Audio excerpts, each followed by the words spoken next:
Hello, everyone, and welcome to another session. And let's see what we have in store for us today. Right? Yesterday we had a very, very good conversation. Yes. So let's see what we have in store today. Okay. Played by ear. By ear.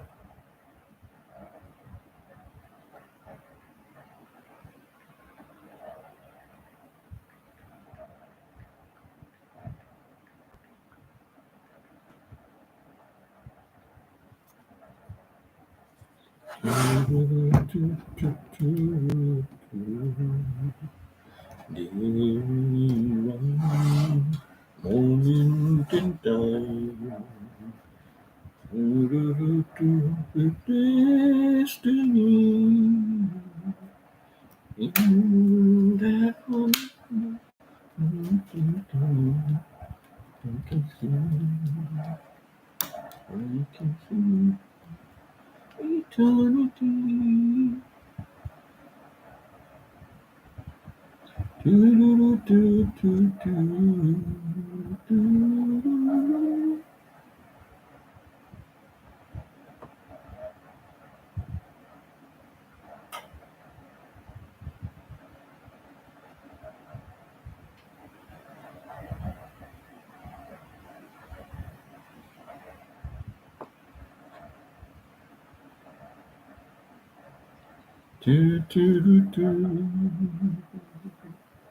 Do, do, do, do. Do,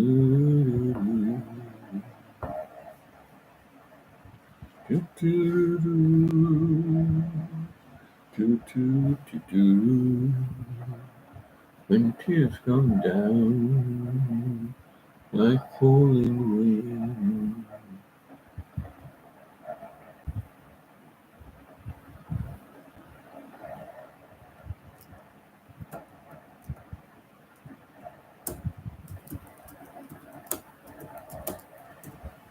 Do, do, do, do, do, do. When tears come down like falling rain, I toss around and call your name.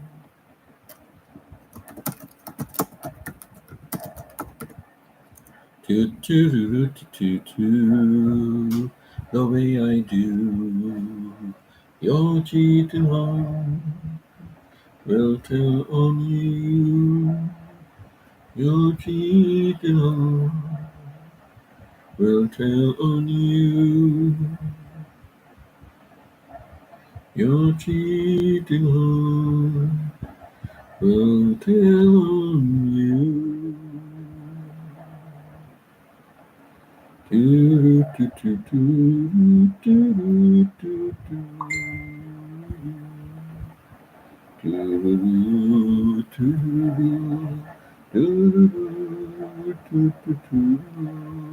Do, do, do, do, do. You're calling you. Abby the Explorer. Oh, thank you, Abby. Thank you, Abby. Seen you after a long time, like number 5. Thank you, Abby. Thank you. I've not been, I've commented on some of your videos, but not seen many of your lives recently. I think this morning I didn't see anything from you. Yeah, Abby the Explorer. I didn't see anything from you today because today I had a little time, so I was just going to many channels, whichever I could stay on for some time. But I did not see anything from you. But thank you so much for being over here. Appreciate it. And please let the ads play, okay? If you come across any ads, let it play fully, okay? That's my main source of revenue. And I'm doing pretty well so far. So just want to build up the revenue. I already have one candidate to support for college education in the Philippines. I already have one boy. So just trying to collect as much as I can from my channel so I can contribute to, whatever little bit I can contribute to his to his studies, for a degree. He's just starting, so another 4 years he has to go.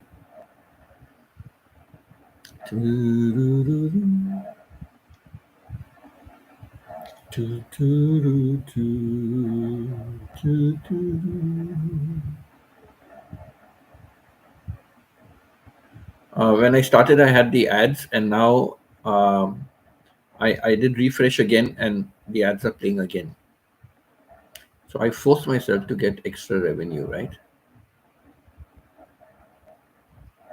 So it's good, because my revenue is going up with the ads. It's going up. So that's good. So just play my ads fully. That's all I ask,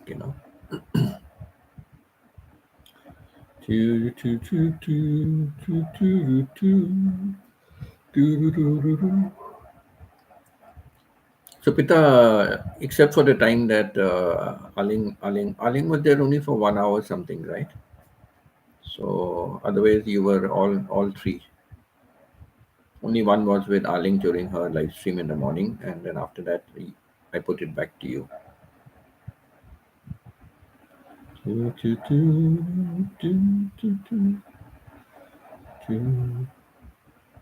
the ad came in the beginning, and now how many minutes? 6 minutes. I just refresh my screen. 5 minutes something. I refresh my screen and the ads again. That's good. Now I'll wait another 3-4 minutes, then I'll refresh again. So I'll do that during my whole live stream. Every 3-4 minutes, refresh. Sometimes they come, sometimes they don't come.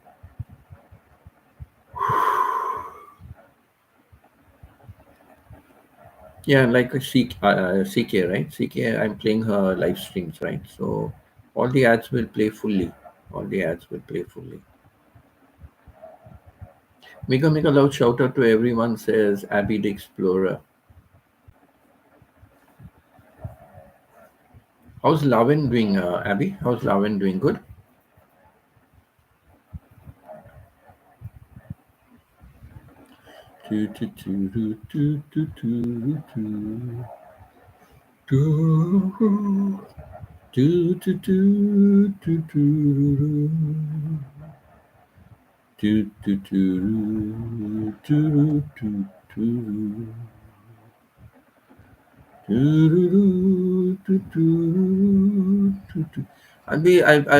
Like in my live stream, I'm going to just be sharing about life in Canada. Okay, it's going to be sharing many things about life in Canada. I've already shared some, so I will not go over it.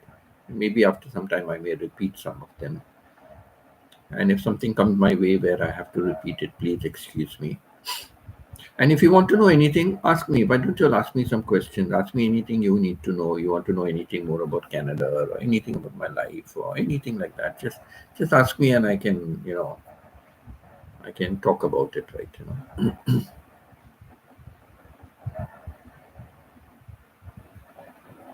So I mentioned previously about my wife's illness, and I mentioned about, the way the government, attitude the government took towards us, like, when we went to meet them. Like they wanted us to be absolutely homeless, then only on the streets, not just homeless on the streets, and then they would help us. So that was shocking and unbelievable. So another thing with the difference, I think I mentioned before also, but anyhow, when I first went to Canada also, they said like I need to go back to Ontario Teachers of College of Education, and I need to still do some. I need to still go back and do some studies, And I said, what the hell? Like, who's going to put bread and butter on the table, right? And then the other problem was that I have to get my certificates attested on par with Canadian education, right? So what Canada wants, they have an organization called WES, World Education Society. They are the ones that evaluate your degrees. So what they want is that the university where you passed out from, that university has to send all the transcripts and everything to them directly, mark sheets, transcripts, and everything.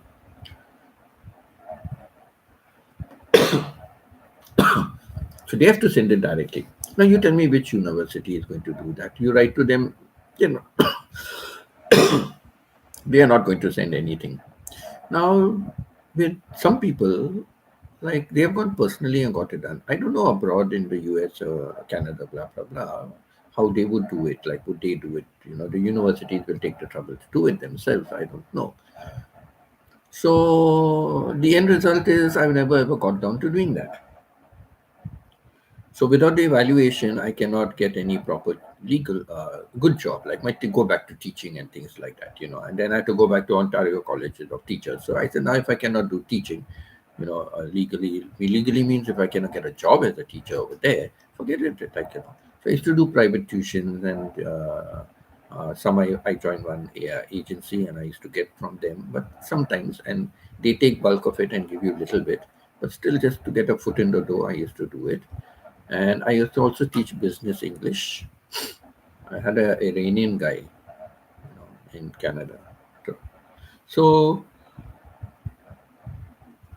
at that, I got a lot of my private tuitions, and I used to help people even with things like IELTS and all that, which are qualifications, proficiency in English, right?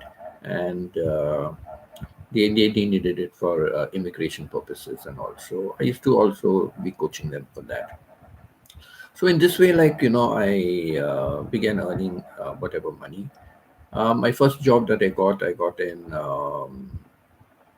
basic wage jobs you can easily get without you don't need qualifications, assessment, and all that. You show your and you go through an interview. You show them your degrees that yes, you have your degrees, you have college education, and you have the interview, and they say you can speak and you can manage and whatever it is. So yeah, if they like you, to get your job. So I tried many different kinds of jobs, salesman jobs and courier jobs and all, but they were not paying at all.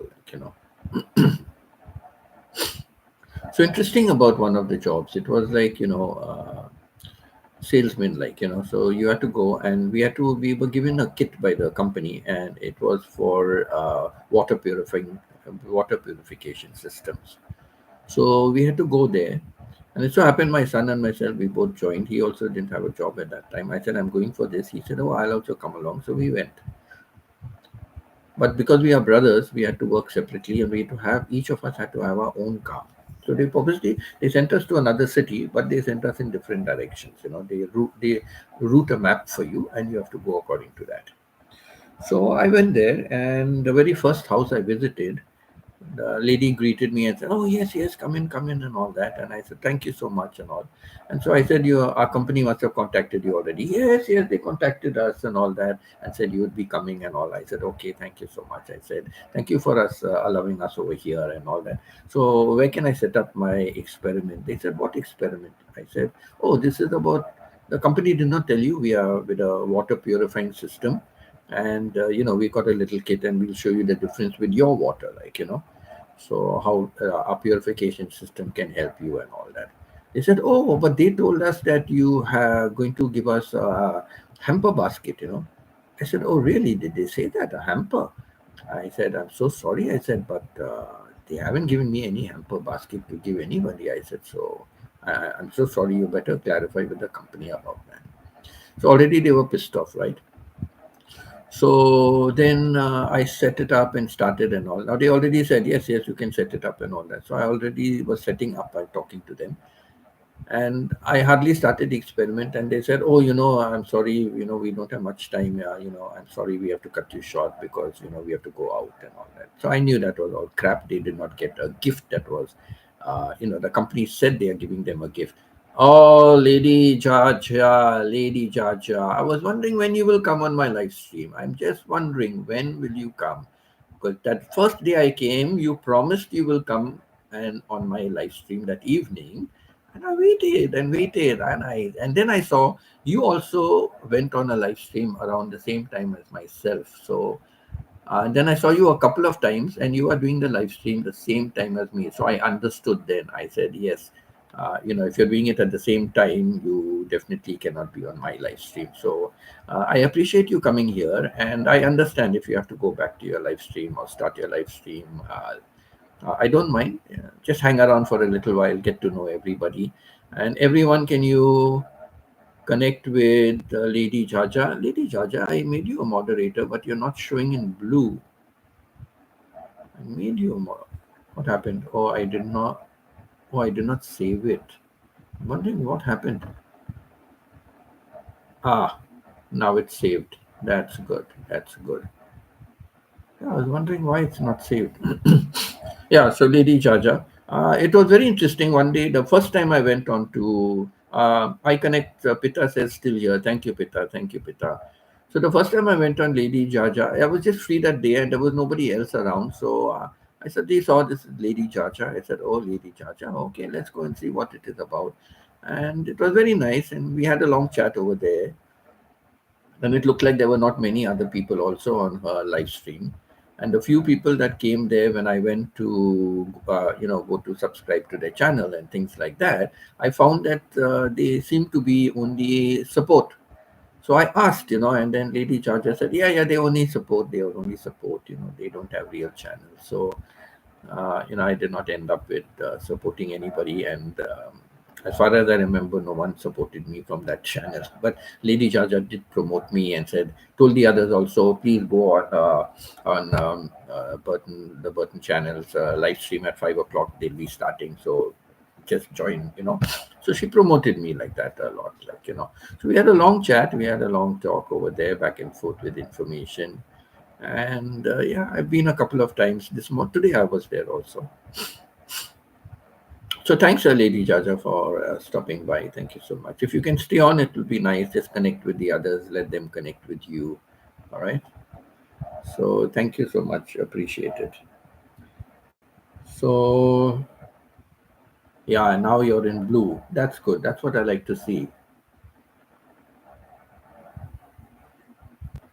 I've been on a couple of channels many times, and I see so many members who are made moderators, and I have never been made a moderator, and I just let it be. I just sometimes wonder why. They know me. I've been visiting the channels often, and like so many are moderators, and they did not make me a moderator. Do I okay? It doesn't matter. I never ask. I never asked to be made a moderator. It's left up to the person, right? You feel somebody is good. And by making a moderator when it's highlighted in blue, you can get in touch with people easily. Otherwise, it's very difficult. You can't visit the channel and all that. So yes, it's good. Yeah. So thank you so much. But what's your real name? What's your real name? What's your real name? If you can say it. Yeah, so I was telling about my life in Canada, right? So then I went to the second house. When I went to the second house, they welcomed me and all that and said, oh, hello, hello. So where's our gift? I said, "A gift? What gift?" They said, the company says that you have a gift for us. I said, oh, I'm so sorry. The company did not give me any gift for you. And they said, really? Oh, then we are not interested in whatever you have. And it's a water purifying system. We are not interested. So then I gave my son a call and I said, this is what happened to me. What's your experience like? And he said the same. I said, really? I said, okay, I'm just going to do one more home. And if it's the same result at the home, then I'm abandoning the job. He said, okay, fair enough. He'll also visit one home. So we visited the third home, and same thing. We were just turned away when we did not have a gift. They said, you have a gift card for us. No, nothing. So sorry. So we came back, both of us, we met up then. Of course, we were driving separate cars, right? So we met up and then we came back we spoke for some time. And then I said, I'm turning my kitten. This is not a job for me. And he said, no, I'm also turning my kitten. So, not kitten, kit in. So we both came back to the company, and whoever was there, we said, thank you so much. Please inform the boss. From tomorrow, we are not coming. Here's your kit. Just account everything. Give us a clearance certificate that we have returned everything to you, and tell the boss goodbye. Thank you. We don't believe in working for such kind of a company that lies to people. You're lying to them, telling them, oh, that is just a way to get a foot in the door. I said, that's not a way to get a foot in the door. You need to be honest with people. In fact, we got not a foot in the door, we got their foot on our backside. I said, we were booted, we were kicked out, I said, of the house, you know. So I'm sorry, let others work for you that way. We are not interested. And we returned and said, tell your boss, bye. And we went off. So that was the end of that one. There was another courier service.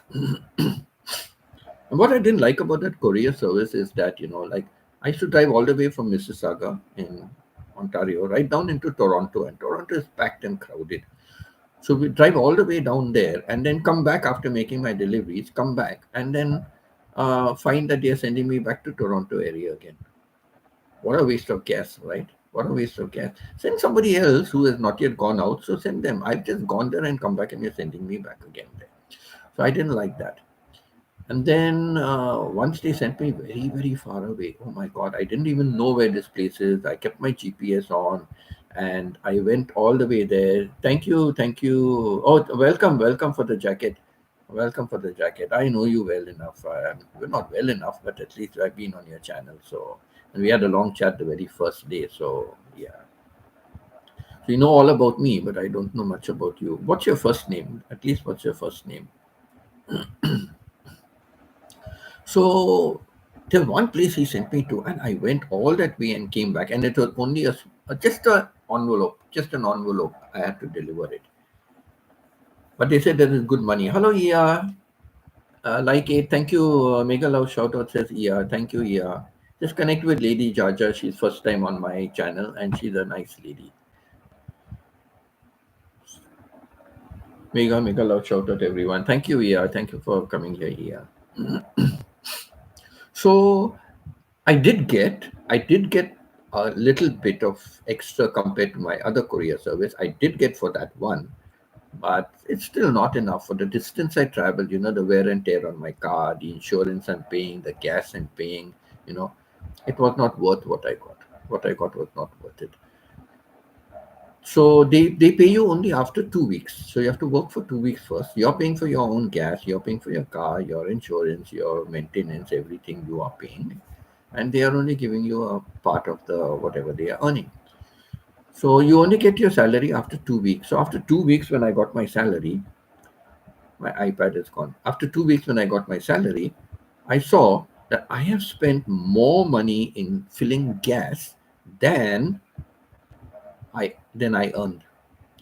And there was a clause over there that if you have to give 1 week's notice, and if you don't give 1 week's notice, they will take $200 from you.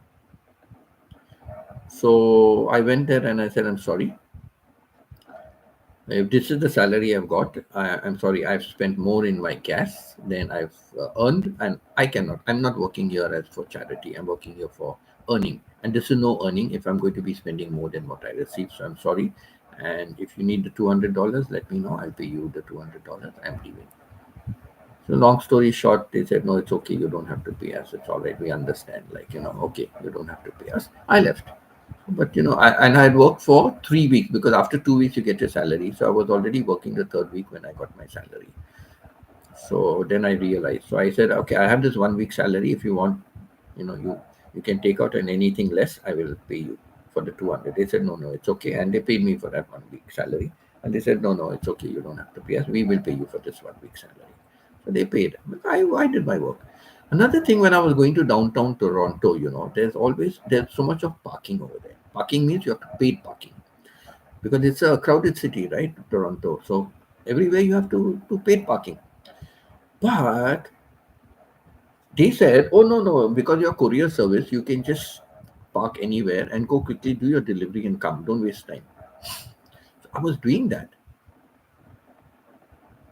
But one day a cop stopped me, and he said, and I said, no, my company, I'm working for this company. Look, I just did a courier. Look at my courier, my packages. I've got this and all.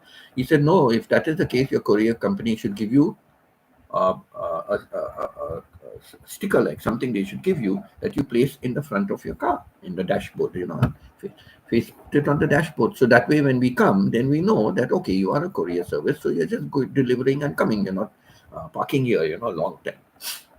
So I said, "Oh, I'm so sorry." I said, "But my company didn't give me, and they didn't tell me. I'm just new on the job. My second or third day it was." So he said, "Okay, I will let you off this time, but better get a board. Ask your company." I said, "Yes." So I went to them. "Oh, yeah, yeah, yeah." I said, "What? You don't give new people like this?" I said, "What if I had to pay a fine? Would you pay the fine for me?" "No, no, I'm sorry, sorry." So they gave me this, like, whatever was the company courier service. They gave that. So when we go, we just keep it on our dashboard in front. So if the cops come, they see that. Okay, they know your courier service. Okay. So thank you, Ia. Thank you for me being here. Lady Jaja, OTW, ma'am, Ia. So on the way, yeah, OTW on the way. Thank you, thank you. Just connect with each other. Lady Ja, I hope you've connected with me. So that was my job career. Then the last was that this. Then I got a call one day from Walmart,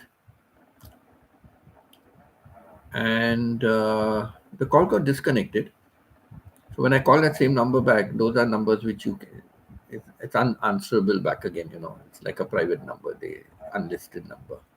So nobody was answering, So then I went back to Dubai, gave up my job, and then came back to Canada, right?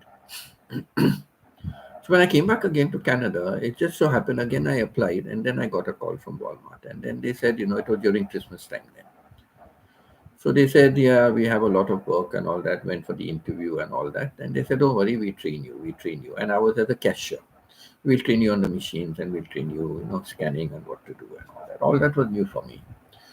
So I did my 1 week of training, and then I was on the job. In fact, I think I did just about 3 days of training instead of 1 week, 3 days, and I was put on the job, by myself on my own. So yeah, during Christmas I got a lot of watch hours means, yeah, I got quite good watch hours. Watching Sa 43 minutes ago. Ah, okay, okay. 43 minutes ago? I am on my live stream only 26 minutes. Harang, yeah, please, please. Hello, CK, nice to see you. Harang, please let it play. Please let my ads play, okay? Lady Ja, yeah, please let my ads play. I'm getting little extra revenue now. It's going up. It's going more than $1, $1 Canadian, not US, $1 Canadian. It's going more than that. So good. I wanted to reach all my contribution on my YouTube channel. On this YouTube channel, all my contribution is going to help Filipino children get a college education. And I already have one child. A boy, and yeah, he needs like over 30,000 peso just for one semester. So Peter was telling me in Iligan City, it is 20,000 peso for the full year. But because this is Manila, Greater Manila area, and also it is more expensive, imagine. So yeah, I'm just whatever I'm earning, I will give towards that boys' college education. Whatever I earn, at least it's nothing much, but at least it's something less, right? Like I always say, every drop of water builds up the ocean, right? So every penny. So I know none of you are going to be, YouTubers don't normally become channel members of other channels, right? But and even contribution, I don't think many contribute, but I've not really seen it around. But on my channel, I'm very happy to say that I've had one is an ex YouTuber, and two others are YouTubers and they channel, and one YouTuber, she twice she donated, twice with super chat, twice she did it, super sticker or whatever it is. So twice she did it, and I was really taken aback. And she has 4 kids, she has to manage herself, single mom, and yet she did it. Oh my God! And she has helped me a lot in my early days. She helped me a lot in my early days, my struggling days. She helped me a lot. Like my YouTube family has come in later, right? But they have helped me tremendously. If I'm here today, it is because of my YouTube family. But I can't forget my early days struggles, right? So that YouTuber helped me a lot, yeah, helped me a lot with bananas. Got other people to give me bananas also. So Yeah, a lot she helped me. So, I'm always eternally grateful. So twice she donated on my channel. So I was really taken aback. I couldn't believe it. She needed the money herself, and yet she did it. And then I got Akshaya Mala, the other day she said also, she's saying, "Oh sir, I can donate, I can give." And I said, "Please, Mala, I know they are not well off. See, the heart is good, no? That is the main thing. If a person has a good heart, that's everything. I don't mind. I don't mind. I told her straight away, no, Mala, you're not going to do it. You need the money yourself. Plus, she has a challenged daughter. So God's gifted daughter she has. So I told her you need as much as you can. She started a channel to earn, and then her sister started it for her. And when she got like 800 subs, the sister changed the passwords and everything, and she's taken over the channel. It's so sad, so sad. So she had to start from scratch again. So we have all been helping her. We are helping her as much as we can to start from scratch. She's improving now, but it's going to take a long time. So I told her, no, no, you need the money yourself. I don't want you to subscribe at all. I don't want you to give me any donation. You said it. That's more than enough. Yeah, there are kind people in the world. Yeah, he has been supporting by looking and playing my live streams, always joining here. She has been supporting very often. I cannot say I've been going to her channel as often because in the early days I used to. Then you know now I do go whenever I can. Whenever I can, I do visit. Yeah. So, but I'm busy whole morning. My work over here whole morning. So back to my story. So I got a job as a cashier in Walmart, and during Christmas, okay, I got a couple of hours and all that during Christmas. But then after the New Year, my hours started getting less and less and less, and I was driving all the way to another city. So it was a good distance, like driving to that city, and like I was getting 3 hours, 4 hours, 6 hours in the whole week, and that too not going there one time. It would be distributed. Like I would go there for only about 2 or 3 hours a day, and then I had to drive all the way back again, and then go another day for another 2 or 3 hours. So I was getting anywhere between 4 to 6 hours a week. Well, how can I run a house? How can I run a family with that much money? So, but I had no other alternative, right? And then the good fortune came. My wife was working for a very good company. And so one day my wife came home and said, "Hey, guess what?" My boss called me and said, "What is your husband doing?" And I said that you are working for Walmart as a cashier. And she said, "Oh, he's already got a job." She said, "Yes, but it's not earning much. In this Christmas time, it was okay. Now after New Year, and this was like the month of February. But after once the New Year was over, he's not getting many hours and blah blah blah. CK says, Lady Jaja, done. Okay, done, connected. Please connect. Lady Jaja, please connect with Aling CK Diary. Also, she's also a good supporter. She's one of my last of the family joining, but she's been a very strong supporter also. So, uh, yeah, so she said, my boss said, I told my boss, no, but you're not getting a lot of watch hours and all those kind of things. So, just 1 second, let me just charge my iPad. Let me just charge my iPad because while it is playing, any ads come, I can get the ad revenue. I can get the ad revenue. So just bear with me. Wait, okay?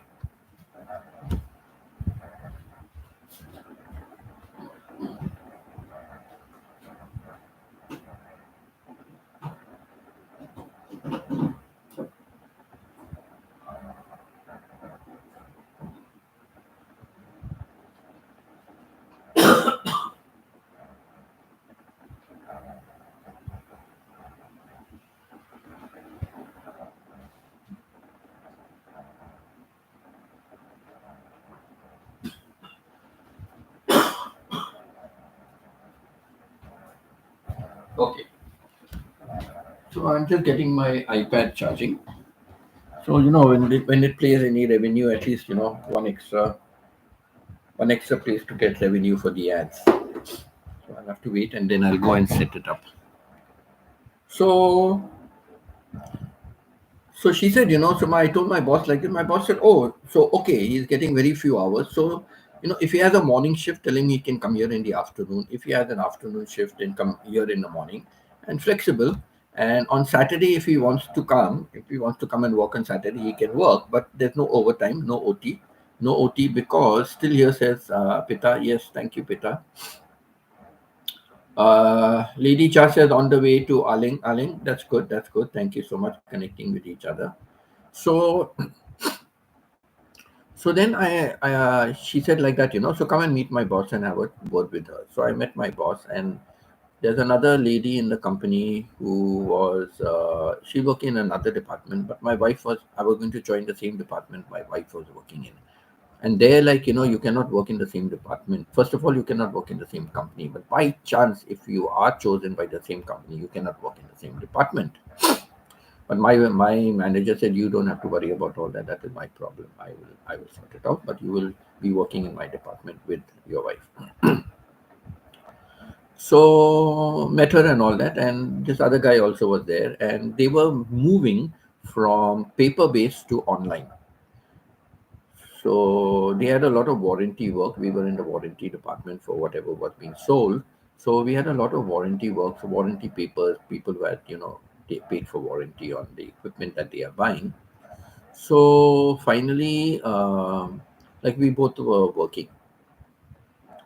Now within a month,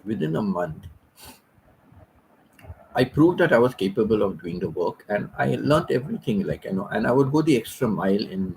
Again, my question is why like this, why like that. I used to question the person who trained me. She was there for 10 years. So I used to question her, why like this, why like that. And then we had manuals made by her. We had manuals, and those manuals, when we are following the manual, suddenly we'll get stuck. And she used to get angry with her. I showed you, you have the manual. Why can't you do blah, blah, blah, blah, blah? Huh? I used to go and complain to my manager. I said, like this. And one day my manager called both of us. She said, now I want this thing sorted out. Winston comes here quite often and he says this. So she asked the other lady by her name, like so and so. Now what do you have to say?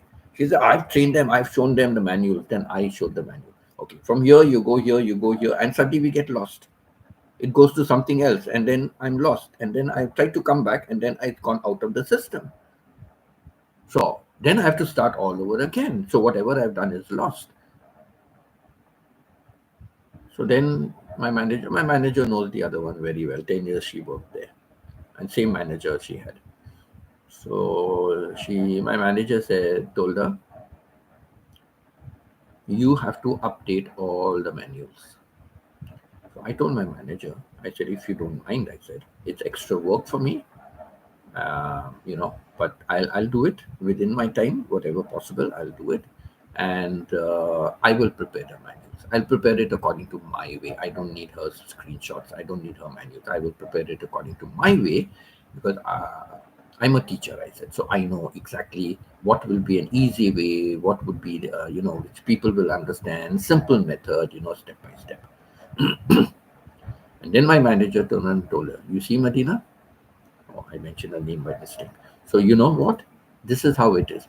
Now she said, I am your manager, but I do not know the work that you do.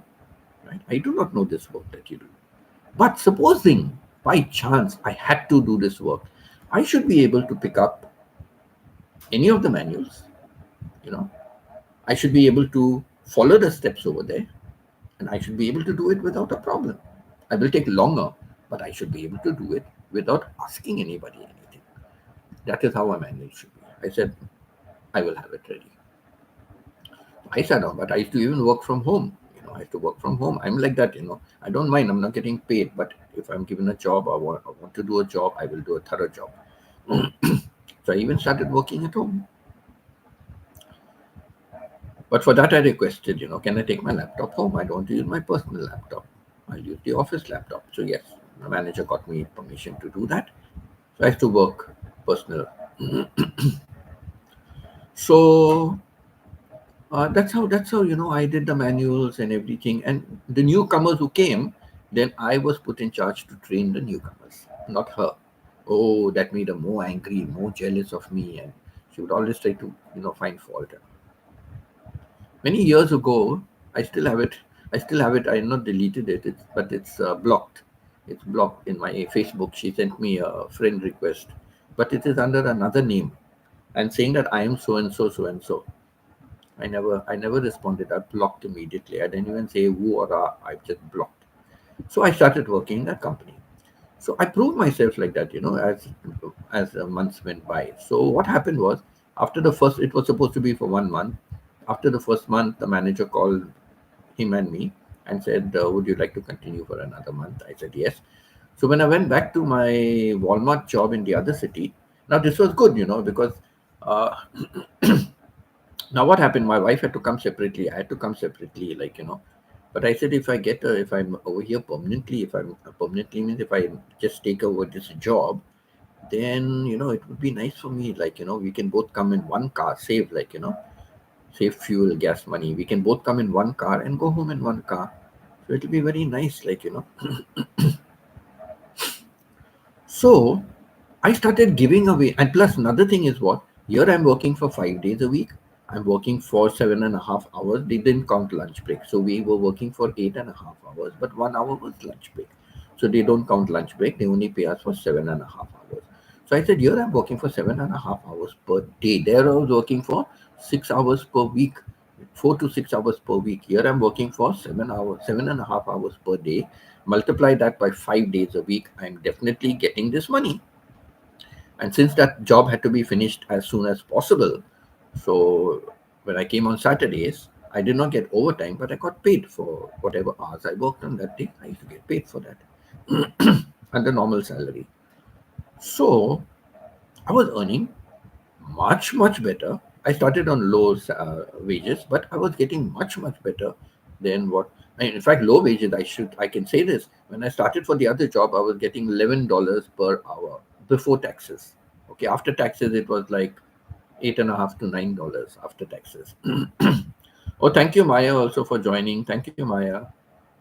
Like number 10. Thank you, Maya.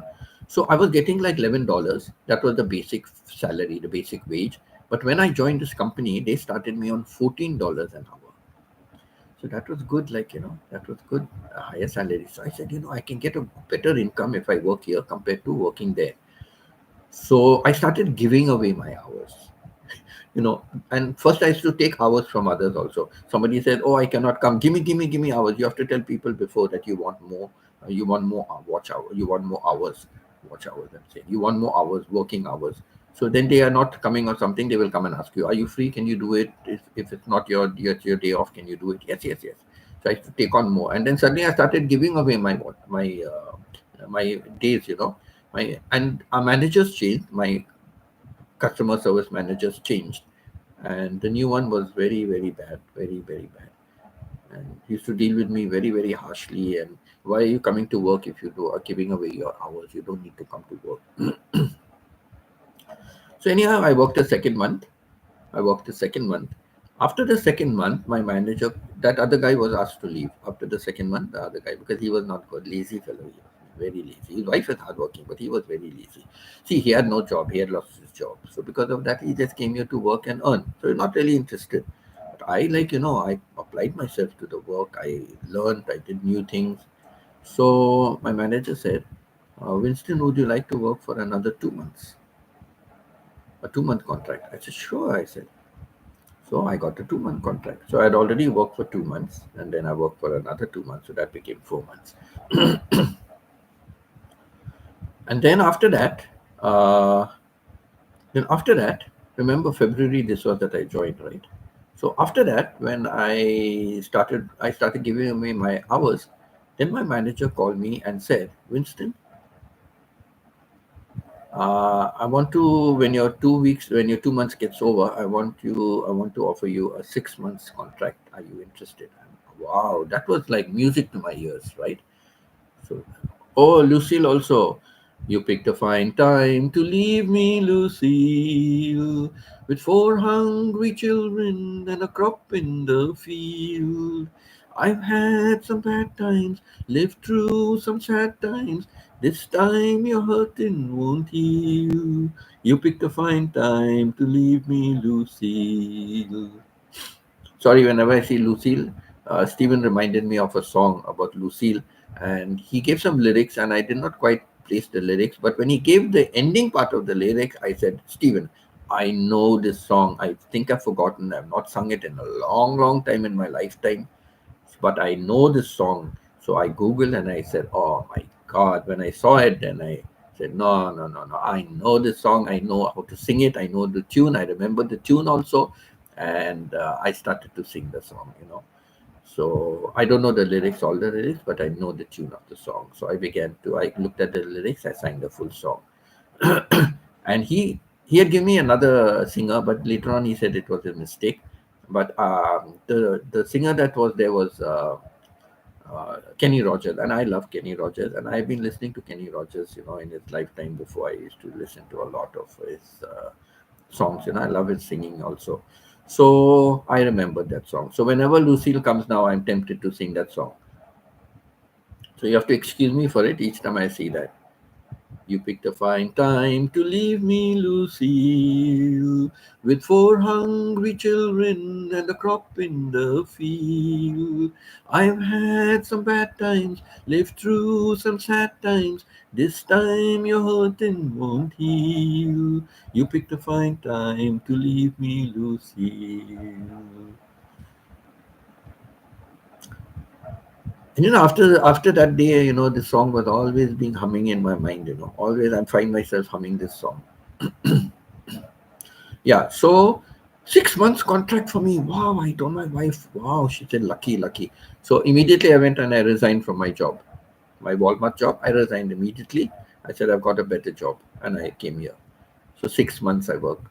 So now, whenever I work during the weekday, I would complete my normal working hours. So if I ever came on a Saturday, my boss said, Winston, are you free? Can you come on a Saturday to work? And ask my wife also to come to work. And sometimes my wife never was not asked. I had to come and complete because there was a lot of work, and I was doing it alone now. I was doing all the backlog alone. Now let me tell you, without boasting, let me tell you, we were in our arrears for the warranty. We were like around 33 million, sorry, 3 million Canadian dollars. 3 million Canadian dollars. So if anybody, we had no record of the payment. We had no record of the payment. We only had contracts. So who gave them the contracts? Who did it? Swallowed the money? What they did? We have no idea. But it was over 3.5 million. It was. So I was working on how to reduce that. Then I told my manager, I cannot be on calls and so much of my other work. And I was doing a very important work. It was called costing. For every week we had to do it. Tally all the accounts work, tally all the accounts work that we were receiving and everything for our warranty department. First, another that lady was doing it, then it was given to me. And so do all the tally for that and everything. There was a system in the computer to do all that. And we had to fathom a lot, and it was a lot of work. And we had to match, and there was a lot of work for that. That also had to make a manual. She did all half and half manual. So my manager told me, okay, you get off all the work. You only do this costing that you are normally doing. You do this costing because that had to be done on a daily basis. And I had to take a printout of all over Canada, all the units that were sold and all the warranty that came in and everything. So all that came onto my report all over Canada. So I had to compile that together, put it together, do it on the system, and make sure everything tallied at the end, and then send it off to UK. UK, I'm saying, to the US. Our head office was in the US. So she said, you only do the costing of the phones. You only do the costing, and you do this work. I said, sure, thank you. So that woman got more bloody jealous. So finally, like that, I proved myself. And then came the end of the year. So that was 6 months contract plus the 2 months and plus the 1 month and the 2 months. So 10 months. And I came in February, right? So it was 10 months. So I completed the year there. So at the end of the year, it was like a Christmas bonus for me. At the end of the year, my manager called me and she said, Winston, there is one permanent vacancy in our department. So we have decided to give you the permanent job. And do you think I was happy? Do you think I was over the moon? No, because the first thing I told her, I said, I called her by her name. Of course, we used to address each other by name. But I said, how is it possible for me to become permanent? Because my wife was working in the company for 1.5 year before I joined. 1.5 year before I joined, right? So she's still temporary. She's not permanent. And there was another Jamaican girl. Okay, there was another Jamaican girl. She was there 1 year before my wife. That means 2.5 years before I joined. Before I joined in February, at that time, she was already 2.5 years. That means before me. So I said, how can I be taking a permanent position when I've got two other people, seniors before me, who should be made permanent?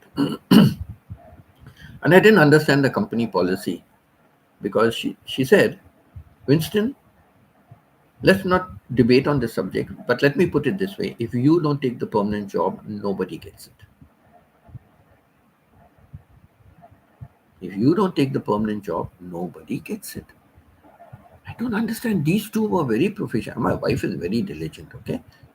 She's very hardworking also in her job. But okay, she will not go that extra mile like how I used to go. But she was hardworking. And the other one also, Megan, her name was Megan. She also was very hardworking, the Jamaican girl. Thank you, Nellin baby. Thank you so much. L12, thank you so much. So I said, give me a couple of days to think over it. I said I need to speak to my wife, and I don't know how is Megan going to take it. Like, how is she said doesn't matter. They want to work, they work. They don't want to work, they leave. Huh? I was surprised, and she's a very nice lady. But what happened? What is this company policy, and what wrong did my wife or Megan do? But okay, anyhow, maybe they thought I'm still a better asset for the company.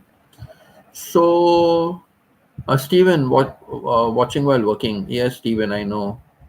Nellen Baby says, Stephen. Hello, everyone says, Stephen. Thank you so much, Stephen. Thank you.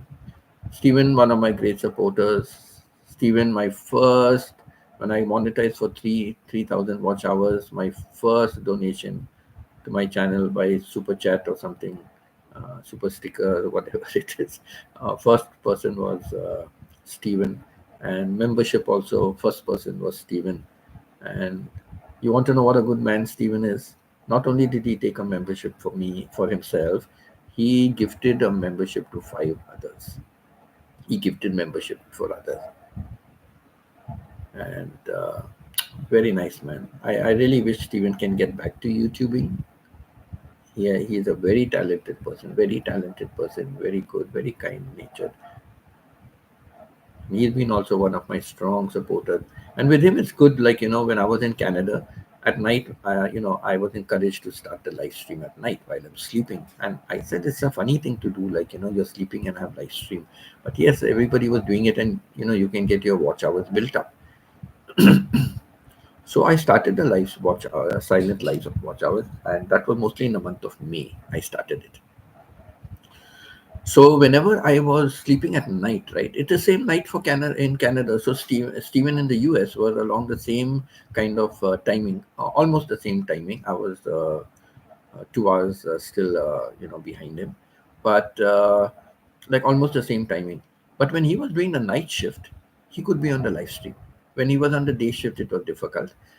But when he was on the night shift, when he was worked on night, then yes, he would be able to at work. He was able to, be on my channel. So I had all the Filipinos, and for the Filipinos means I had Pita, I connect. I had Pita, and I had Chona, and later on, I think at that time, I don't know whether I had CK at that time or no. No, I think I had CK later on. CK later on, I think. Me, or could have been CK and me. I'm not too sure. Anyway, so, and then there was Joyce from Jamaica and Stephen. Then there was Veronique from France. So between these 4 to 5 of them, yeah, I think between these 4 to 5 people working on my live streams, I used to have 3 live streams per day, one night and 2 other silent ones, one early morning and one later on in the evening, and then in the night the silent live stream. So in my between my 3 live streams and all of them watching, I got 1,000 watch hours in the month of May. I think that's an excellent record. 1,000 watch hours in the month of May, just from 4 to 6 of them. I'm not saying others did not watch, but there were very few people watching. But they relentlessly worked on my live stream, my live play. They were on there commenting. When I had to get up on the silent live in the morning, I get up. I always read back and saw. And oh my God, there was a lot. And Chona was my main leader, in the sense that Chona would say, okay, this is my channel. And she would take over and she would make sure that she would organize everybody. And Stephen came up with a very good idea. Stephen started playing games, and that got everybody engrossed in the games. So he started with, what did he start with first? I think he started with emoticons, the emojis.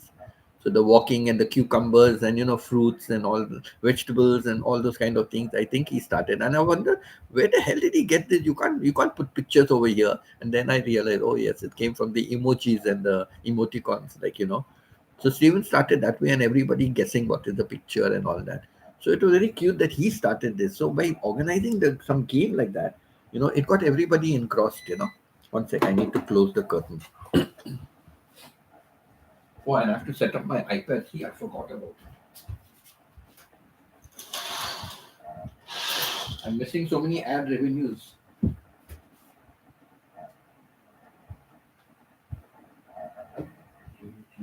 You picked a fine time to leave me, Lucy, with 4 hungry children and a crop in the field. I've had some bad times, lived through some sad times. This time you're hurting won't heal. You picked a fine time to leave me, Lucy. Do do do do do do do do do do do do. When the dream finally hit her, she said, I'm no quitter, but I can't, but I quit living a dream. Do do do do do do do do do. Do do do do do do. Do do do do do. Do do do do do. Do do do do do do do. You picked a fine time to leave me, Lucy. 4 hungry children and a crop in the field. I've lived some bad times, lived through some sad times.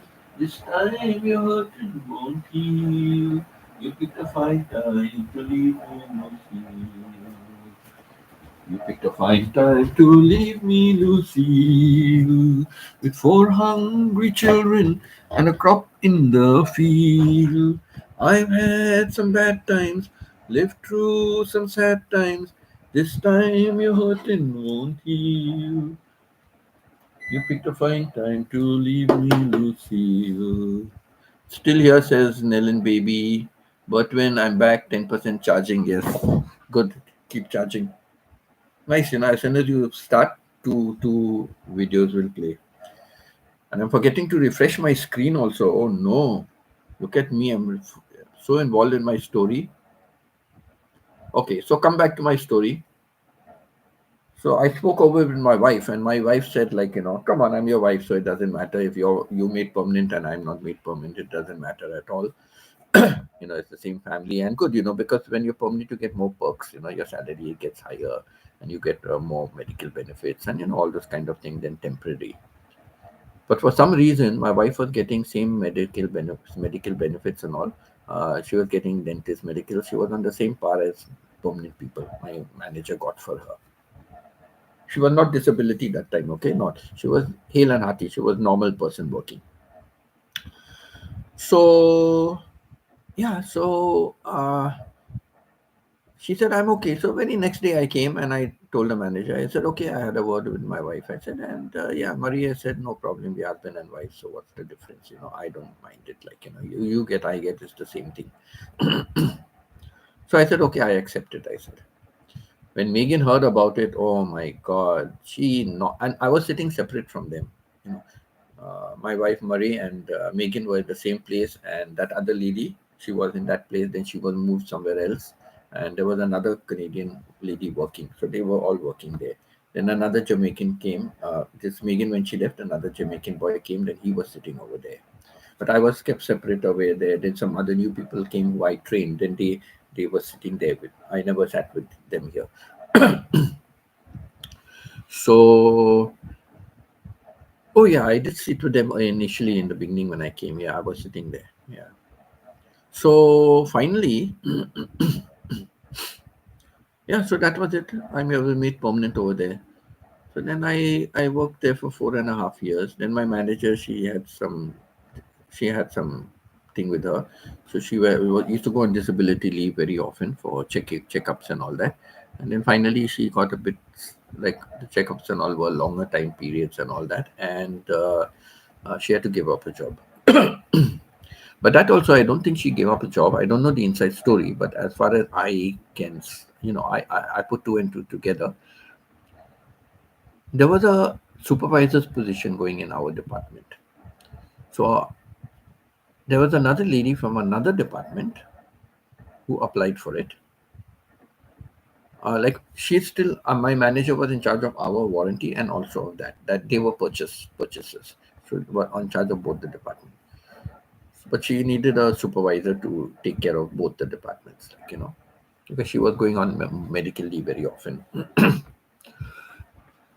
So I heard only this lady had applied. So I said, come on, I'm also going to apply. So I applied. So my manager called me. And long story short, my manager was just telling me, Winston, she knows about telephones and she knows about this. I said, but she doesn't know about warranty. So as she's going to be learning about warranty, I can learn about telephones. So, but hedging around, I realized that my manager was pro giving her the position. So I let it be. I said, okay, let it be. I will step down, no problem. If you're inclined to give it to her, I'm okay with it. She said, yeah, I'm inclined, so it's okay. So I carried on. But then hardly a couple of months later, my manager had to leave. She went on long term. So then this one was the supervisor. She started bossing around. Pakistani by nature, she is. By origin, Pakistani. So she started bossing around. She hated my guts. She hated my guts from day one that she was made a supervisor. Because I call a spade a spade. Black is black, white is white. So she did learn a lot from me, because she would ask me, but how like this, how like that, how does it work? And she would always keep on with all that. And I would explain, let it be. I don't mind, I don't mind. I would explain. And then other manuals are there. You pick it up and you look at it. You can understand from there better if you try it. Go home and try it. She also takes a laptop home. I said, you can go and try it at home. You will understand what we are doing. Only my costing no one could do. So she then started and said, oh, Kois Repair, my God, after a long time. Thank you, Kois. Thank you for joining. Thank you for stopping by.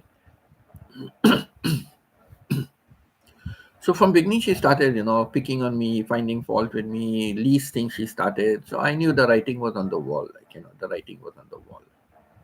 So then she said, you need to train somebody else to do the job. Once she said that, train somebody else to do the job, then I know she's preparing somebody else. She said, no, just in case you are sick, you cannot come to work, this work has to carry on, so somebody else can do it. And by that time, that lady who was there for 10 years, she got a better job because she was being sidelined with so many things. Even the supervisor, now the other lady got it. So naturally, she was in the department 10 years and in our warranty department, and you're giving it to somebody else. So she left. So I was like I was the senior most by that time because my wife also became on disability. Megan had left. That Canadian lady also had something wrong with her, so she had left long time before. So like this, I was now the oldest in the department. So finally, they under the pretext of downsizing, but they were downsizing. I'm not don't disagree with that. We were downsizing, and the whole department, the whole office were downsizing, and we were residential, and the other side was commercial people. So from commercial, they started downsizing faster. Then they reached out to residential and started downsizing.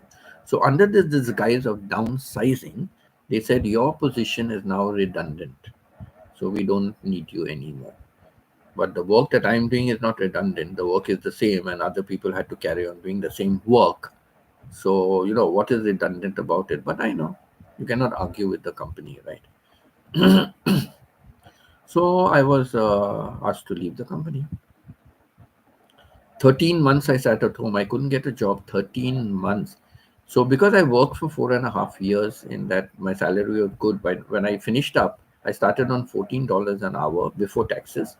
When I finished up, I was on $24.50, $24.50 per hour, which is very good money, very good money. Then my wife also was on disability, so she couldn't, and she was not getting money enough, $125 or something a month. So it was difficult for me. It was very difficult to manage. So for 13 months, I was at home. So they pay you about 60% of your whatever salary you are earning. You get disability for 60%, but you get it for 9 months. After 9 months, nothing.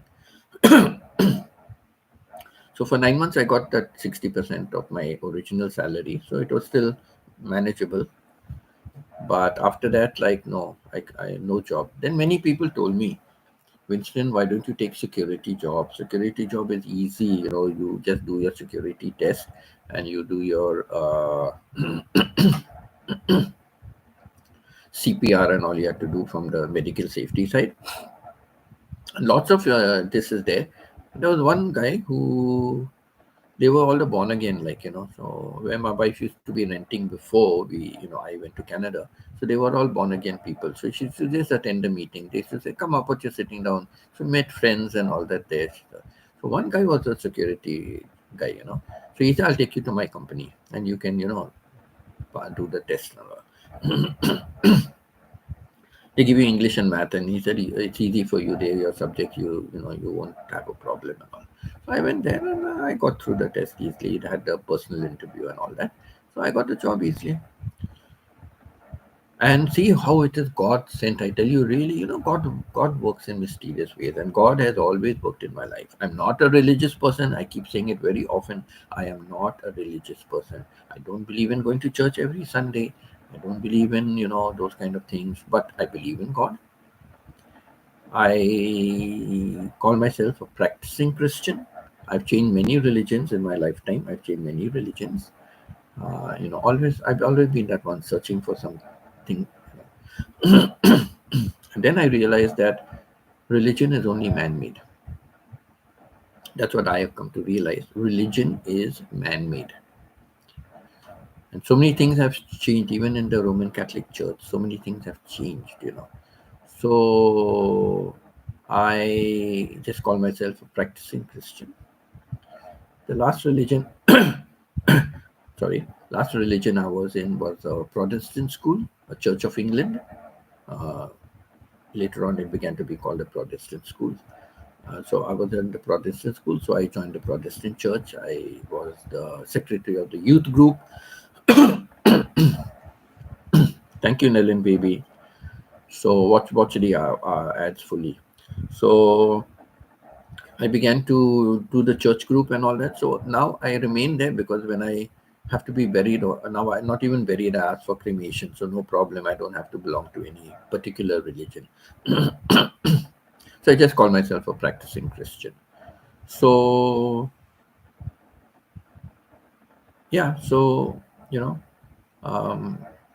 where did I go off to now? Anyhow, so my job. So yeah, it's like that. I just carried on with this security job, and I said God is great. God gave me a job in a building. I was a security guard for a residential building. The building was diagonally across my street where I was living. So I was living in one condo, and there was a 4 crossroads. As you come out of my condo, on the left was a crossroad, 4 crossroads. Okay, 4 roads, crossroad, and just diagonally opposite was my building where I was working. And also it was two buildings combined, so there were two separate buildings, so guests couldn't enter the other side, but there were common areas like the pool and everything was common areas where both buildings can share. So they are the common reception for both the buildings. So because of that, we had two guards. Are there normally one building, one guard? So we had two guards. So there was always a backup. And then because of that, I took a night job. First time in my life. I was already in my 60s, past my 60s, and I had to take a night job for the first time in my life. A night job. It was very difficult. It was because during the daytime my son used to go to work, so nighttime he's at home, and daytime he goes to work, and I can stay at home and take care of my wife. She was bedridden by then, right? So, so that's how we were decided to manage the thing. So, see how God sent me the job just across. So much so if uh, my wife ever had some kind of a problem or anything like that, because what used to happen on the weekend, there was a lot of argument in the house because of that. On the weekend, my son used to go partying. Now his duty was to take care of the mother, right? I took a night job because of that. I took a night job because of that, so that he will stay at home in the night and take care. But no, weekend he had to go partying. I told my wife how many times, no, don't do it. He has to stay at home. She's saying he's a youngster. What is this? Let it be. I can manage. If anything, I will call you. If I'm not feeling well or something, I can call you. You're across the road. Okay, that's fair enough. All right. So I could tell my other guard, hey, my wife needs me, and they know disability. And I told my supervisor, my supervisor, on-site supervisor, that like this. So my wife is disabled. So in case something she called me, I'll have to go just to take care of her. 5-10 minutes. I'll just go see how she's everything okay and come back. He said okay. So like that, I used to do it. And just to deviate a little bit, uh, it was a Friday night when I went to work. It was a Friday night. I went to work as usual. And for the weekend I had to work a 12-hour shift, So I would be working from 11 night to 11 in the morning. Okay, so 11 in the night I went to work as usual. Tucked my wife into bed and all that, and then I went to work. And my son, as usual, he had already gone for a party before I left the house. He had already left for his weekend party, and the understanding was that if my wife calls me, I'll go. Otherwise, I will not go.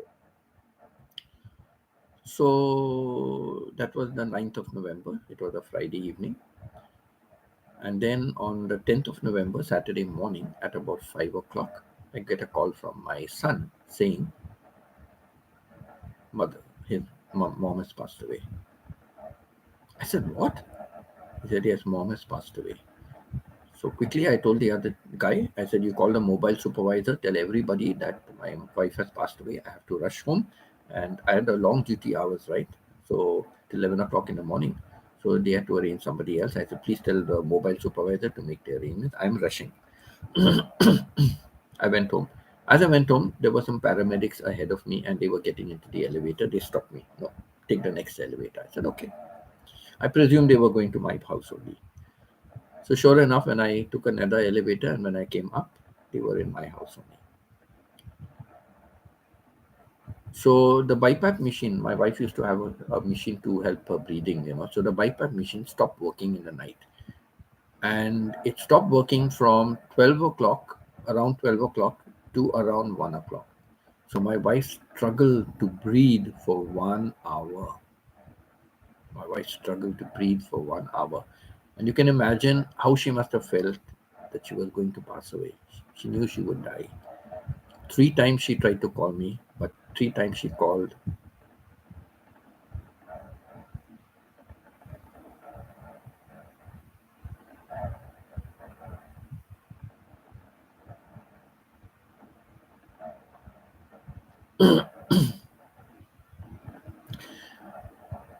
Anyway, So yeah. Anyway, so that's how she had passed away. Unnaturally, not naturally. And she was bedridden. She couldn't turn. She couldn't even reach out to the this. And she had a problem also, with the phone. She couldn't easily, get to the phone to call and things like that. And she must have been crying. She must have been crying. And that BiPAP is a full covering, eyes, nose, mouth, everything. So she would have been crying so much also that So I guess she couldn't make that call. So 3 calls she made, but they all went to voicemails.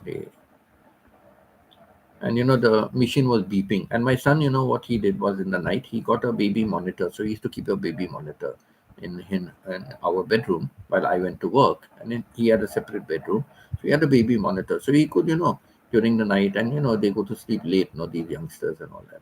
So if there was any unusual breathing he heard or something like that, or my wife called out, then he would, go and see what's happened and all that.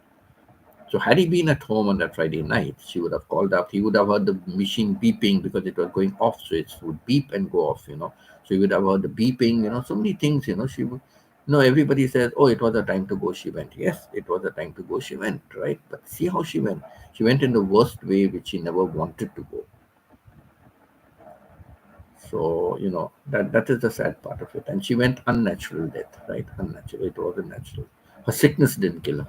Her sickness didn't kill her. But anyhow, what to do now? So yeah. So after that, this job, I left, because then I took another job. I took another job in another city, but that became worse because I had to go to the same mall. The bus station was where the mall is. I had to go to the same bus station. From there, I had to take the bus, and passing through the mall, because every weekend I had to take her to the mall on the wheelchair. So push the wheelchair all the way to the mall, and then take her around the mall, and then sometimes she used to have a manicure, pedicure done. Sometimes it was a haircut. Sometimes it was a hair trim. Sometimes it was a facial. So something or the other, she was always getting done there. Then shopping in the mall, the stores. So it was too much of memory. I was getting into kind of depression, So finally, the best thing, and I hated Canada. I hated living there. I went there only because my wife was saying, "Oh, you better come back here." So I finally decided I should leave Canada and go off,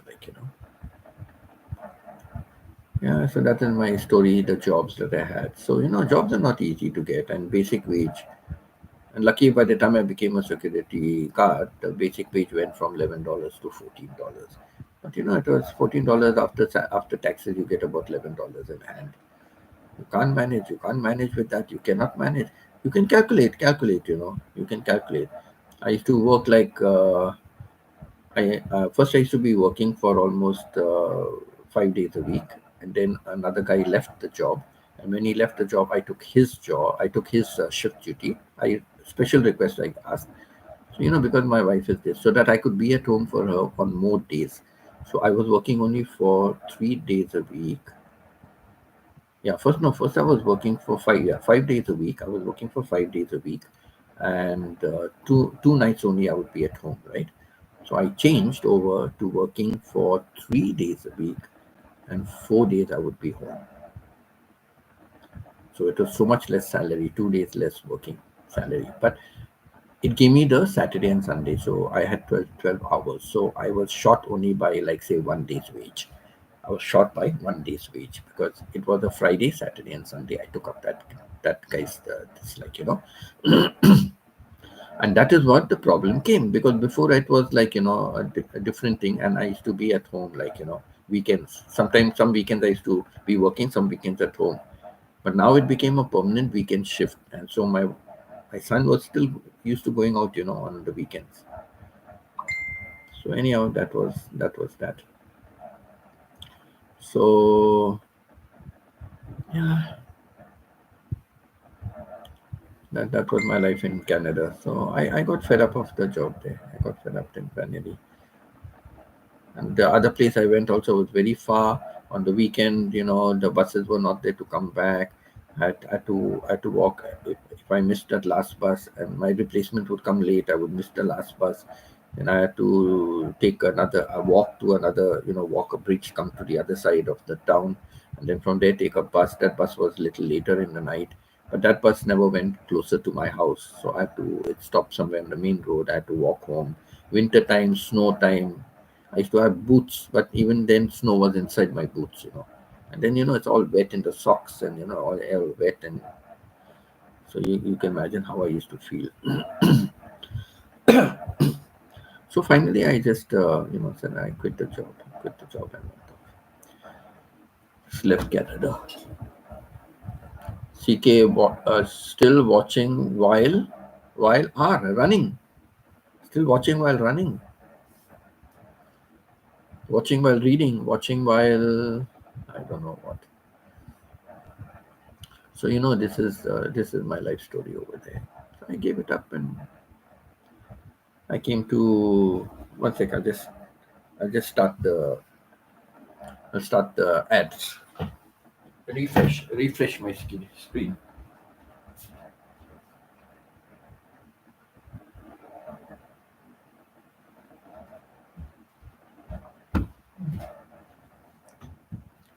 I keep stories and then I forget about everything else. Yeah, harang thumbs up done. Yeah, I start the replay ads come, so if anyone wants to do that, if you just start replays, ads will come again, so extra revenue. So yeah, this is it. So this is my life story. In bits and pieces. This is my life story. So then I decided I decided that, like, let me come and stay either in Thailand or Philippines. I decided the Philippines is better because there are more English speaking.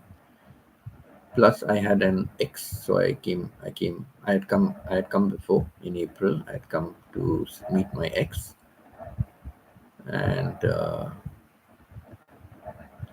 I decided July I will give up my job and come. I gave up my job. I resigned, so I couldn't get back the job again because I had resigned. They had already got a replacement, and my ex cheated on me. So anyhow, I decided I have to come. I have to leave now. Anyhow, I decided to leave, so let me leave. So I came to Thailand. I didn't even check into my room because I landed in the evening, and they have the thing to keep on baggage. So I brought 2 baggages and a trolley bag.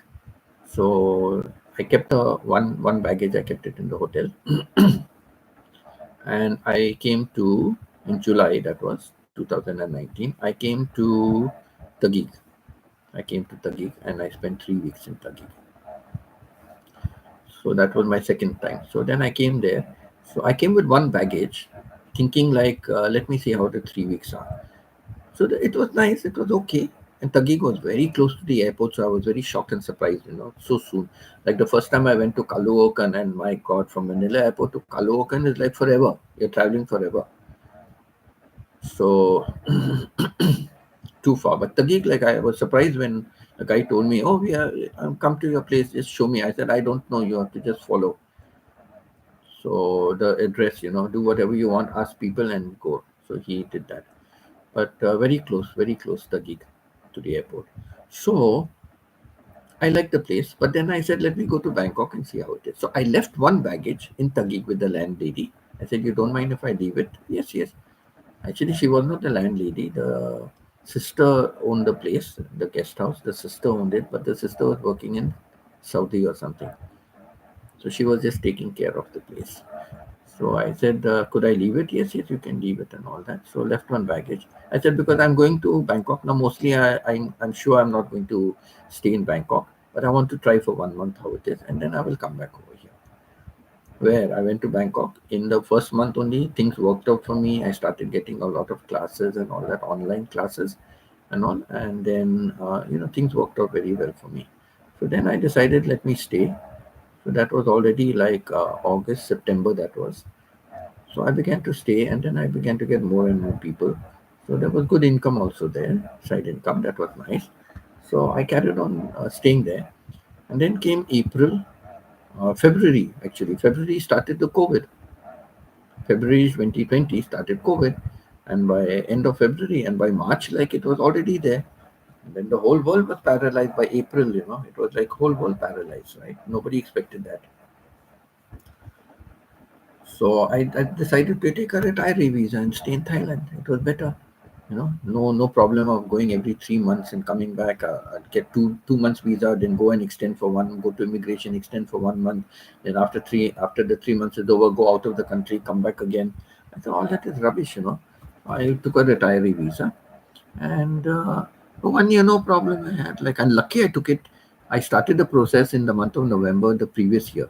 I don't know. See, God sent, just told me do it, like. And what happened was, because I went to another place called Laos, I went there and took a 60-day visa in Laos to the Thai consulate there, and took a 60-day. You cannot do it in the country. So I went and took a 60-day visa, and I came back. And then after the 60 days, you can extend it by 1 month in your country. Then you have to go out again. So I hardly got it in the month of October, beginning of October. I hardly got that. And end of October, my daughter had an emergency and I had to go to Canada. So I lost that visa. In 1 month I lost the visa. When you come back, you have to take a new visa again.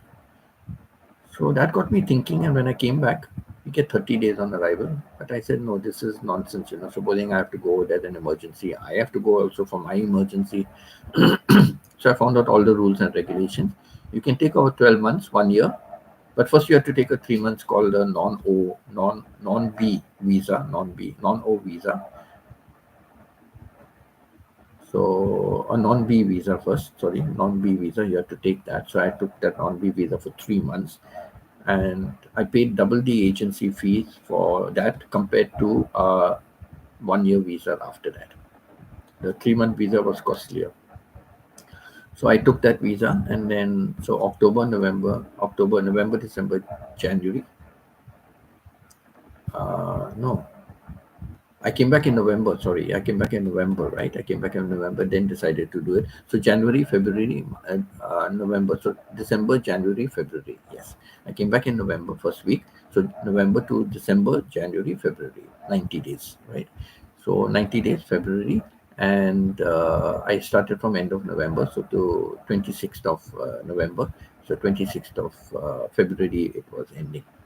So every year before 26th of February, I had to just renew it. After that, only renew for 1 year. So I started doing that. So yeah, that's my story. Then came COVID, so I had to stay. For 2 years. I did not go to Canada, so lots of problems started. So yeah, that is how it is. That is how it is. So for two years, I was stuck there. Then the minute I could travel back to Canada in 2022. 2022. So the minute I could travel by, so I decided to try out. And in July, in August, I had to go to Canada. So July, I went to Iligan City. Came back. I hardly came back for a few days, and then I left for Canada. And I came back from Canada, stayed for 10 days, came back from Canada. In 2022, that was in 2023, I came to Cebu. 11 days in Cebu. First day, Iligan, I went for 10 days. 11 days, I came to Cebu. And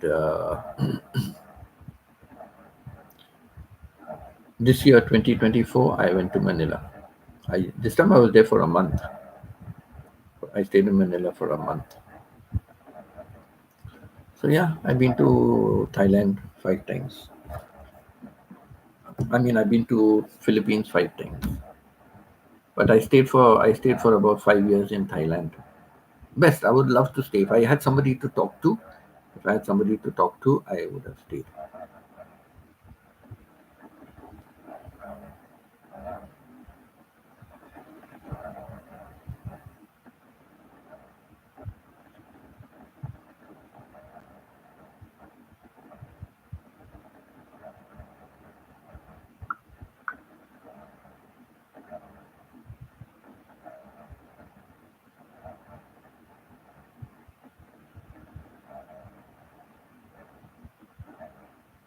You picked a fine time to leave me, Lucy. Yeah, so that's my story. Okay, I have nothing to hide. My life is an open book. Nothing to hide. So that's that. Now I'm going to refresh the screen, and if ads start, then I will go and refresh the iPad. Ads are starting. The minute the Japanese writing come, ads are starting. I will refresh the other one.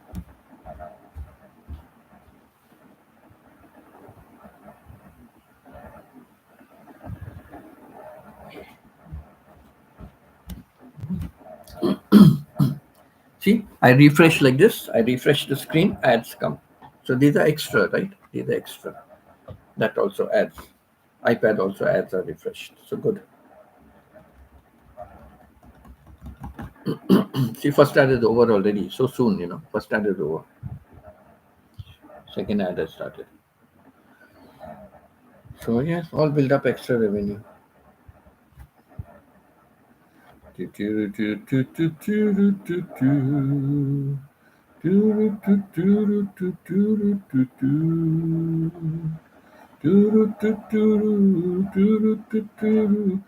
through some sentence. This time you hurt and won't heal. You picked a fine time to leave me, Lucille. Thank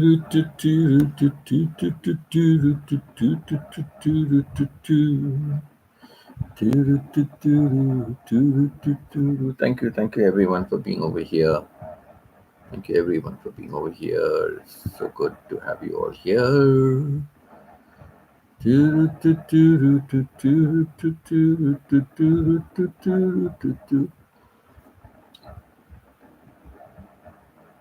I don't know how far that is true.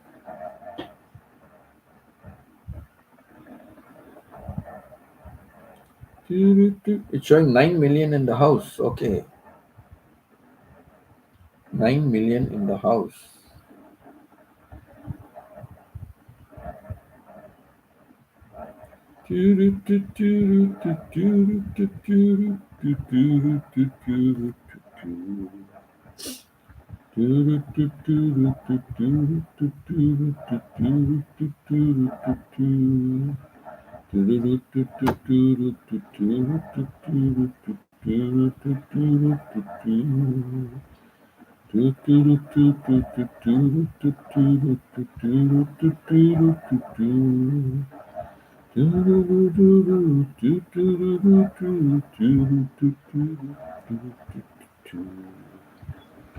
You picked a fine time to leave me, Lucy.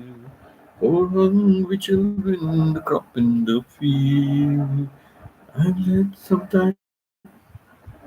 had some bad times, lived through some sad times. This time your thing won't heal. Picked a fine time to leave me, Lucy.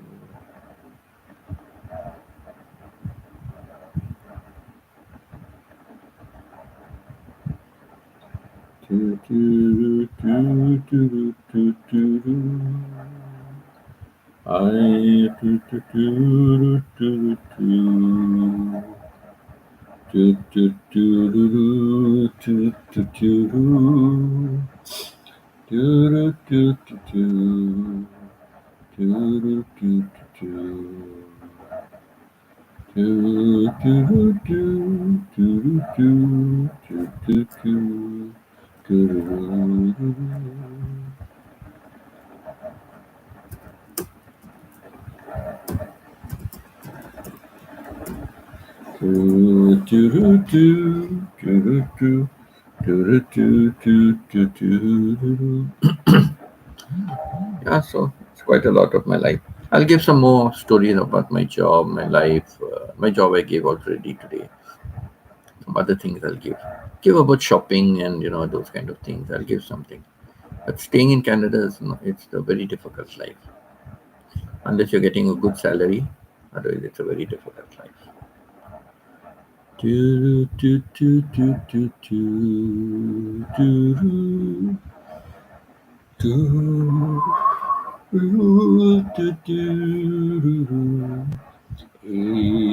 Edelweiss, Edelweiss, you to meet me blossoms of snow may you bloom and grow. Bloom. See, I refreshed again and ads came. Hardly 2 minutes earlier, now I refreshed again and ads came. Wow. Bloom and grow forever. Edelweiss, Edelweiss, you look happy to meet me. Blossoms of snow may you bloom and grow, bloom and grow. Yes, L16, Lucky Lucille. Yeah, I can see L16 now. It was L15. Bloom and grow forever. Edelweiss, Edelweiss, you look happy to meet me. 9 million came to 8 million, now 7 million in the house.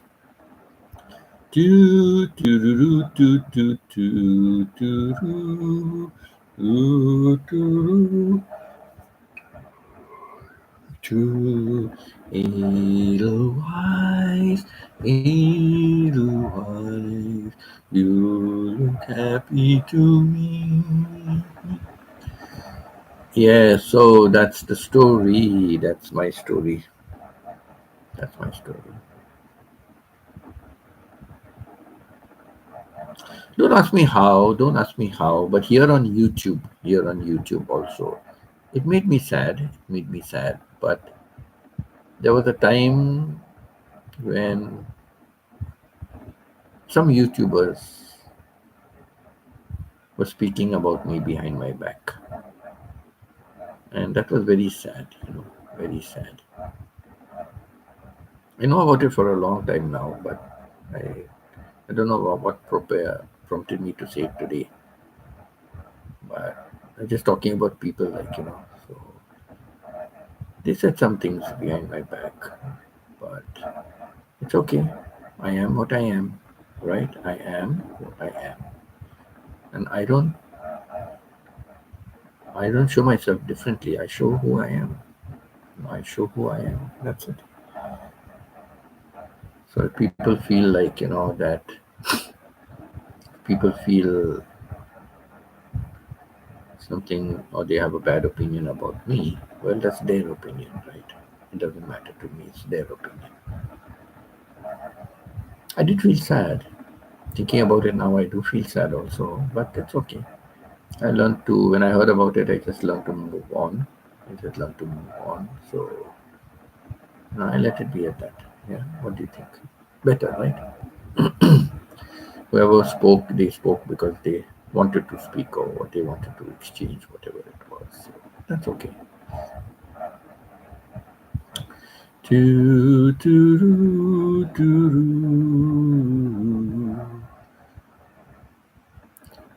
And there's some things I share, some things I will never share. So how I came to know, I will never share. But it's like I've never shared how I came to know my ex was cheating, right? How I came to know my ex was cheating, and I will still not disclose it. I will not disclose it because that's one of my secrets. That's one of my secrets where I'm a good detective. I'm a good detective, and I can put two and two together, and by certain conversations, uh, I can put two and two things together, and that's how I come to know things. And if I told you how I came to know my ex was cheating, you will be horrified. You'll be horrified, and you'll wonder what kind of a man I am, right? No, I didn't do anything wrong. No, I didn't do anything wrong. I did not do anything wrong. She used to come in the beginning. She used to come in the beginning on my channel. She came with a pseudonym for a name. Many times I asked, I know it was her, but I asked, what is your name? What is your name? Never came out with a name. I said, my viewers would like to also know. They can address you by the name. But no, it was only a YouTube channel site. So in the end, I cut off fully. I don't want. That's why the person has not come now for a long time. So I cut off. I don't want. I don't need support. I don't need support from people like that. So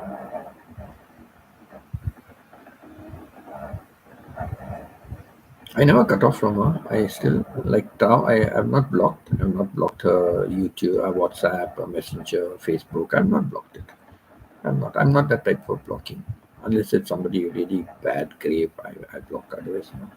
So I don't block, but I don't go there. I do not get anything from messages and notifications. That's off. Notifications are off. So I don't get any notifications. So that's okay. So yeah, I am who I am. So no matter what people say, I know myself, right? I know myself, and I speak honestly about myself. But people misconstrue what I speak about. People misconstrue that.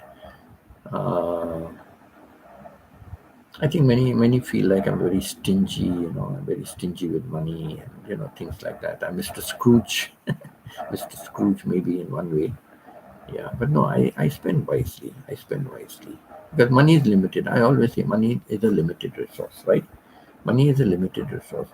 As long as you're earning, you're working, you can work, earning. I want to work, but because of my age, none of these countries will give me a job, right? But I want to work. If I go to Canada, I can work, but I don't like Canada. I can still work in Canada if I go. I can, as long as I'm willing to work, I'm able to work, and the company wants to employ me. Well, I have a job.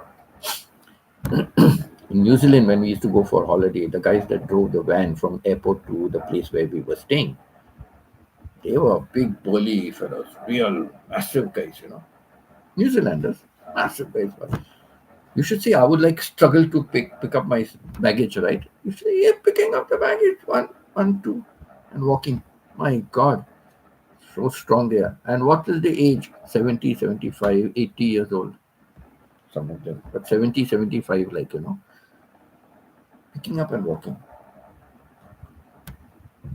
So yeah, for me, my savings have run out. My airfare to Canada going every 6 months just to complete my 10 years in Canada so I can start getting pension was very costly for me. It was very, very costly for me.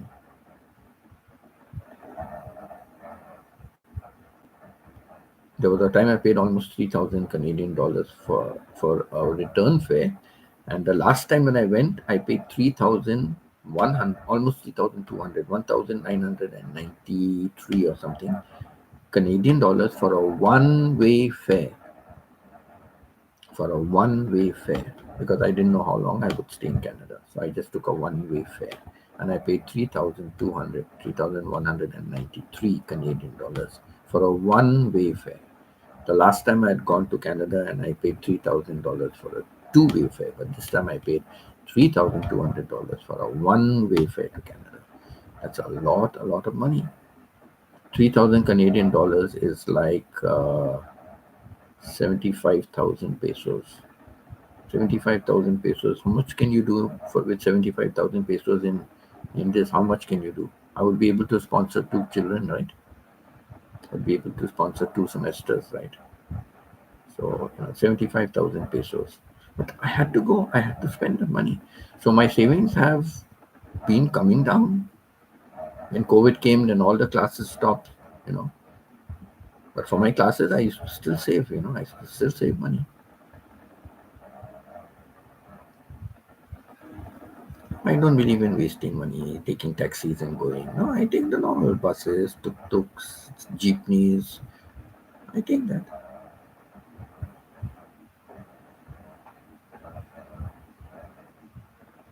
So yeah, I'm careful about my spending. Careful because I'm not getting money. Right? Money is not coming in. If money is coming in, I don't mind. And I always say the same thing about millionaires and billionaires. I think they have enough money to retire, right? If you're a billionaire and millionaire, you have enough money to retire. But believe me, they don't have enough money to retire, even a billionaire and billionaire. Why? Because they are living a high lifestyle. So their lifestyle requires them to be that. But what are they doing with their money? They invest it in business. If you take big like Elon Musk and all these kind of people, Warren Buffett or whatever they call him, right? You take all these big millionaires, billionaires, what they only accumulating millions and billions? No, they are investing. They are investing in businesses and running companies and all that. So because of that, they are earning more. Their investment is earning more money,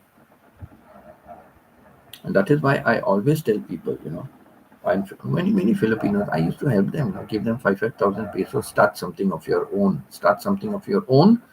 because you can grow with that, But no, buffalo is sick, cow is sick, mother is sick, children are sick, I am sick. They all have some excuses, and the money is spent, right? The money is spent, and that used to hurt me a lot, because my thing is what? If I give you 5,000, make that 5,000 into 6,000, make it into 7,000. But if you just spend it, it's gone. You don't have any money left. So which is better? No, Filipinos are not that way. That's what I've seen, and generally I've seen with the Filipinos. I'll give you an instance. There was another person who started a perfume business. She wanted to start and I'll be very honest about myself. If I'm settling down in Philippines, I can invest some kind of business for somebody, right? Start small, right? I don't have a lot to invest. Start small and let it grow. So this person is from Valenzuela. Got 4 kids, big kids, college-going kids. She's a security guard. She has to travel. She stays very far. Her place of work, she has to travel 2 buses. She takes over 2.5 hours to travel. Those 2 buses, 2.5 hours to travel each way. She wanted to do business of bags and handbags and clothes and shoes and all that. So I said, that is a very big capital.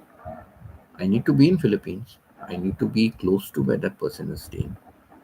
And I need to see how they are, they can be trusted. But that can only be done if I'm in the country. So I said, I can start something small. See, I was working at that time. 5,000 pesos was nothing. It was like 125 Canadian dollars. Okay. So I'm earning. That time my wife also passed away, right? So I'm earning. It's okay. I can manage. So I used to send 5,000. So I said, I can give, what other can you start? Oh, that is very good for perfume. For selling perfumes, very good. Yes, okay. Send me pictures of the perfumes and which is more popular than the others. Send me pictures. So she sent me pictures of the perfumes. Okay, here are the pictures. Good enough. All right, I'm sending you 5,000. No, what is the cost of the perfumes? Okay, the cost of the perfumes is this much. How much do you sell it for? I sell it for this much. Okay, fair enough. Good profit is there. Okay, do that. I'll send you 5,000. You spend the full 5,000 to buy stock. Buy stock, full 5,000. From the 5,000, she was literally getting 50% of it. So from the 5,000, she would get 7,500 back again. And you tell me, isn't that good money? You invest 5,000, I'm giving you 5,000 to start. But when you sell your full stock, you're getting 7,500 back. Out of the 7,500, this is what I told her. I told her, like, whatever profit you get, 60% is yours, 40% is mine. 60% is yours, 40% is mine. She said, okay, I don't mind. Because she's doing selling, I'm only financing, right? So I said, so 60% is yours, 40% is mine. Agree? Agree. So she sold the whole lot, she got 7,500. Correct. So I told her, now when it was coming to an end, I told her, how many are left? Okay, how many few bottles left? Okay. So calculate, I'm just saying roughly, okay. So let us say you have 1,000 worth of stock left, 1,000. So for the 4,000 you sold, that means altogether you have 6,000, correct? The 4,000 that you sold, you already have 6,000 pesos, right? So those 4,000 you can invest in buying more stock now. Out of the 2,000, 60% is yours, 40% is mine, right? She said, no, no, no, you can take the full amount. I said, how can I take the full amount? You are selling, so what are you getting out of it? So she said, okay, it will come in handy for my children. I said, yes, 60%. And so she said, how do I send you 40% of yours? How do I send it back to you? I said, you don't send the 40% back to me. You don't send it back to me. My 40%, I want you to reinvest. So you are buying stock for 4,000, right? Apart from that, you use 60%, but the 40% which belongs to me, so that would be 40 and 40, 80, so about 800, whatever, you will invest it in more. So now instead of having 4,000, 5,000, you got 5,000 and so much extra, correct? So that will be your stock, your capital, and let your capital grow. Have I said anything wrong? Did I give a wrong idea? Did I do wrong? No, it may have looked wrong that I'm giving a 60-40 ratio, right? It might have looked wrong, but I know why I said it.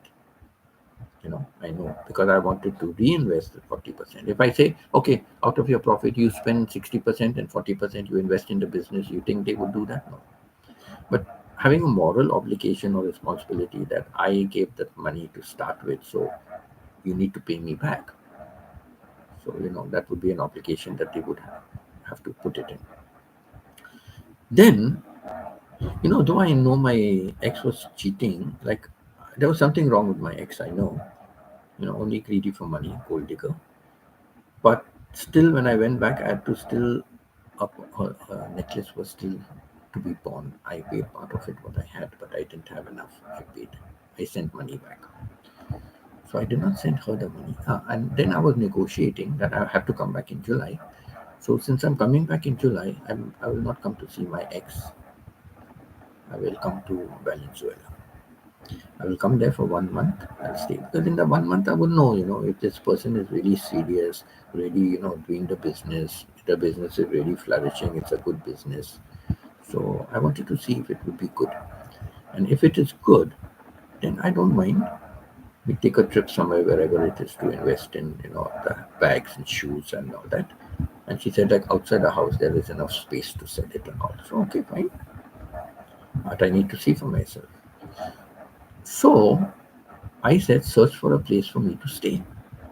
But search for a place closer to your home, right? So that I can keep an eye and see how they are managing. Now she's going to work and coming only late in the night, going early morning, coming late in the night, 2.5 hours travel. But I will be able to observe. I'll see the kids, what they are like and things like that. I said somewhere close to you, nearby. So finally she found a place for 17,000 pesos for the month. 17,000 pesos for the month. I was working, so I did not mind. So for people who think I'm stingy, okay, I said no, I don't mind. Okay, 17,000. All right, I paid that. I didn't know, house prices, rental, what it is, and all that. Okay, 17,000. Okay, I trust you. 17,000. One day, it was like maybe about 10 days for me to leave. To go there. Must have been 10 days. No, longer than that it was. I must have been about 10 days. Yeah, 10 days to 2 weeks maximum. So what happened was I said, okay, I'm sending you this money and I'm sending partly to my ex because anyhow I promised that I would pay for that chain. I'm sending it. So I'm going to send all the money to you. I still have the receipt, if you want, anytime anyone wants to see, they can see I still have the receipt that I sent the money. So I sent her the money and I told her, so much you send back to this ex of mine, you send it back to her. And the 17,000 you pay to the landlord for my house rent. So I sent it, no, sorry, not 10 days. 10 days was left when the incident happened. I sent it to her more than a month before.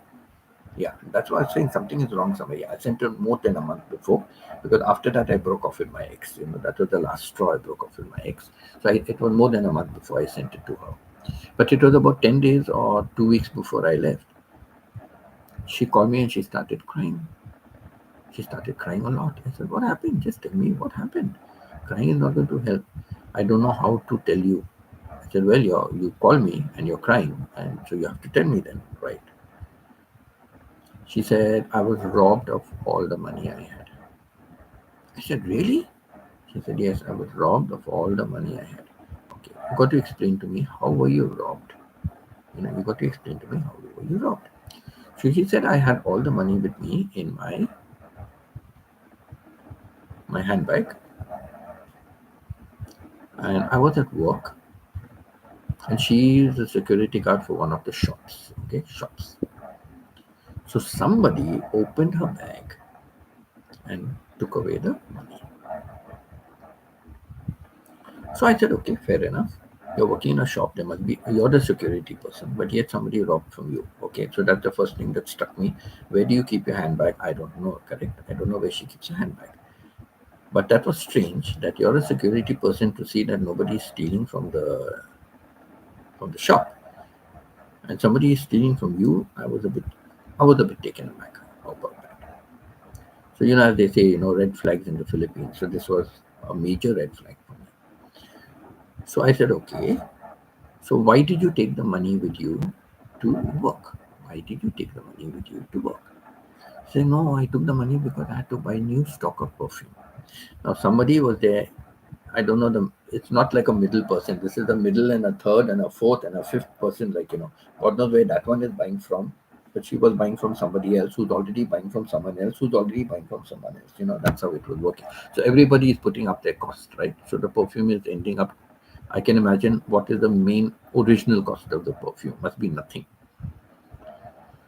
But the perfume, she said, is fast selling and good. Now, was she really doing the perfume business, or had she spent the money earlier also, correct? That's what comes to my mind, right? You want to trust somebody, but now it comes to my mind, were you even doing the business? Because I know from the previous experiences, they did not do the business. They did not even start because the cow, the buffalo, the child, the mother passed away, the father passed away, all happened at that time only when the money came, right? At that time only all these things happened. But all the time we are chatting, nothing happened, right? So I've already had that experience. So this was a major red flag for me. So I said, okay, so why did you have to take the money to work? So she said, because I had to buy new stock. Okay, I know, because she used to buy from stock from somewhere nearby there, somebody else. Okay, so you do. Fine, I agree with you. What happened with my rent money? Have you paid my rent money? No, the rent money also was stolen. Oh, the rent money also was stolen. So can you answer to me, why did you take the rent money to your office? You are taking a place near to you. You are traveling to your workplace 2.5 hours away, changing two buses. You took the perfume money over there. I understand. Okay, I understand. You took perfume money. You wanted to buy more stock. You took perfume money. And that too, the day when I send the money, she's saying, "Oh, I'm going with my daughter now to deposit it in my daughter's bank account. I don't have an account, but my daughter has one because of college, so I'm depositing in my daughter's bank account." Okay. So why did you take the 17,000 you had to pay to the landlord? Why did you take it 2.5 hour journey to your office and keep it in your handbag over there? Now, can I believe that story? Come on, you tell me now. All of you tell me, am I wrong in what I'm thinking? All of you, whoever's still on my chat, tell me, am I wrong in doubting somebody? Am I wrong? I'm still forgiving. I can understand. You lost the perfume money, fine, no problem. But you took the 17,000 to work 2.5 hours away when the landlord is next to your house, and you are going early morning and you are coming back late in the night. So it's not that you're carrying the money, you keep it in your home. You can withdraw it from the bank, keep it in your home, and then pay the landlord in the night when you come, or in early morning when you're going, or whatever it is, like you have to pay whenever you have to pay. You can tell your daughter to pay, you can tell your son to pay. Correct? But you have carried the money all the way to your workplace. That I just cannot believe. So please tell me, whoever's still watching, tell me anything wrong in my story. I've never shared this. I'm sharing now. And I'm sharing because of what some people said about me. I'm sharing. And I can show the receipt also. I have it with me. And I hope the people who said it will be watching this, at some stage or the other, and come to know about it. So yeah, so That was the last straw, finished. I had already booked my flight to Manila. So I began to see now where to go, look for accommodation. So then I found this place, Taguig. And I said, okay, it looks like it's close to the airport. Let's go to Taguig. That's how I landed in that guest house there. It was a room by myself. It had my own toilet inside. There were some other rooms which had toilet outside. I said, no, I want a toilet inside. They said, we have only one room like that. You have to pay extra for it. I said, fine, no problem. You know how much I paid for that? I paid 4,500 pesos. Taguig, 2019, July. 4,500 pesos I paid for the room. The room had just about one bed. It had one bed. It had a small shelf. It had a small cupboard. There was a small hot stove. Okay. And there was the toilet and bathing room combined. It was quite crowded. Like even my baggage couldn't fit under the bed. So my baggage was adding to the space, crowded space. So I paid only 4,500 pesos for that room. It was good. So I decided, let me go to Taguig. So I went to Taguig in July. August, I came back to Thailand.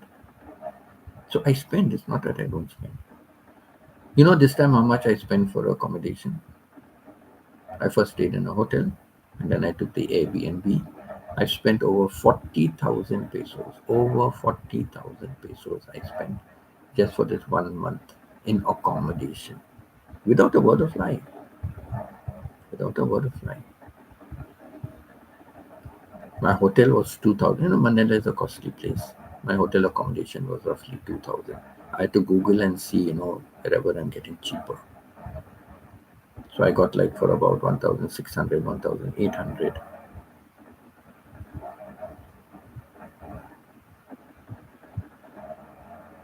And then because I was staying for 21 days in the condo, So then Airbnb, so it was less money, but it came up to 30,000 something for 21 days. So altogether I spent 40,000, over 40,000 I spent just for 1 month in accommodation. 40,000 was a lot of money. I can do a lot with 40,000 pesos, but I spent it. So that is why my savings has come very little, very little.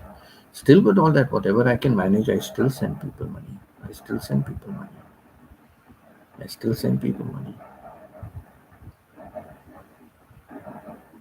God will bless me. God has blessed me already. Not God will bless me. God has already blessed me. I've never starved. He's always given me enough.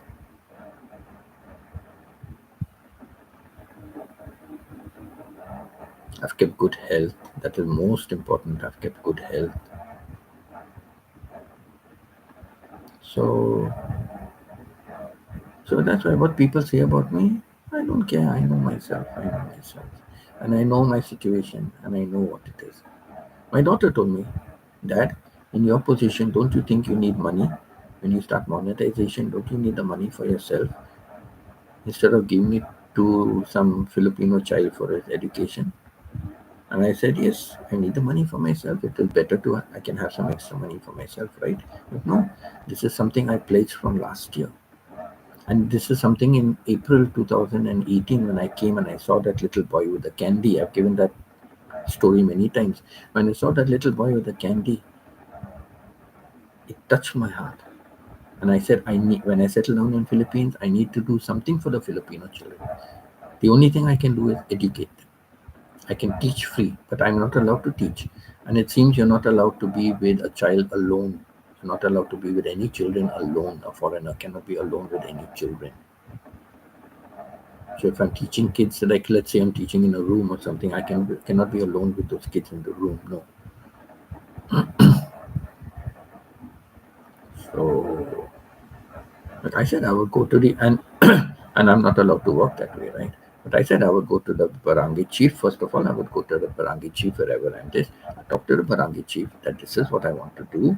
You tell me, you guide me. What is the way to go to immigration, speak to somebody? Somebody can come with me who knows, English. I can tell you know my story. If you send somebody with me to the immigration office, let us speak over there.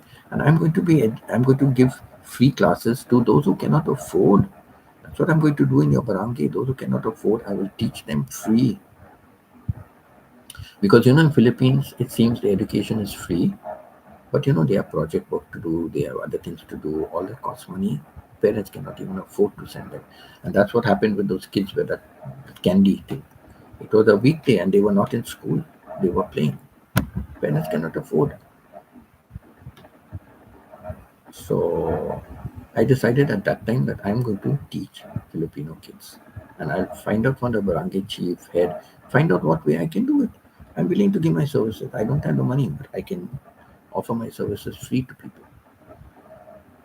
So I already decided to do that. And then when I started my YouTube and I saw how Rosemary and Randy, they were doing so much of good, and but many people were donating to their cause, mostly all Americans. So when I saw that happening, I said, that's a good idea. And she was mentioning one day, I've got two children. The mother was very friendly with me, school days, and she's no more. So I take care of the school children, for the schooling and all. I take care of them and help them and all with her salary, what she was getting. She got piggery business, fruits, vegetable, everything. She's self-sufficient. She doesn't need anybody. She only needed a man, so she got this American guy.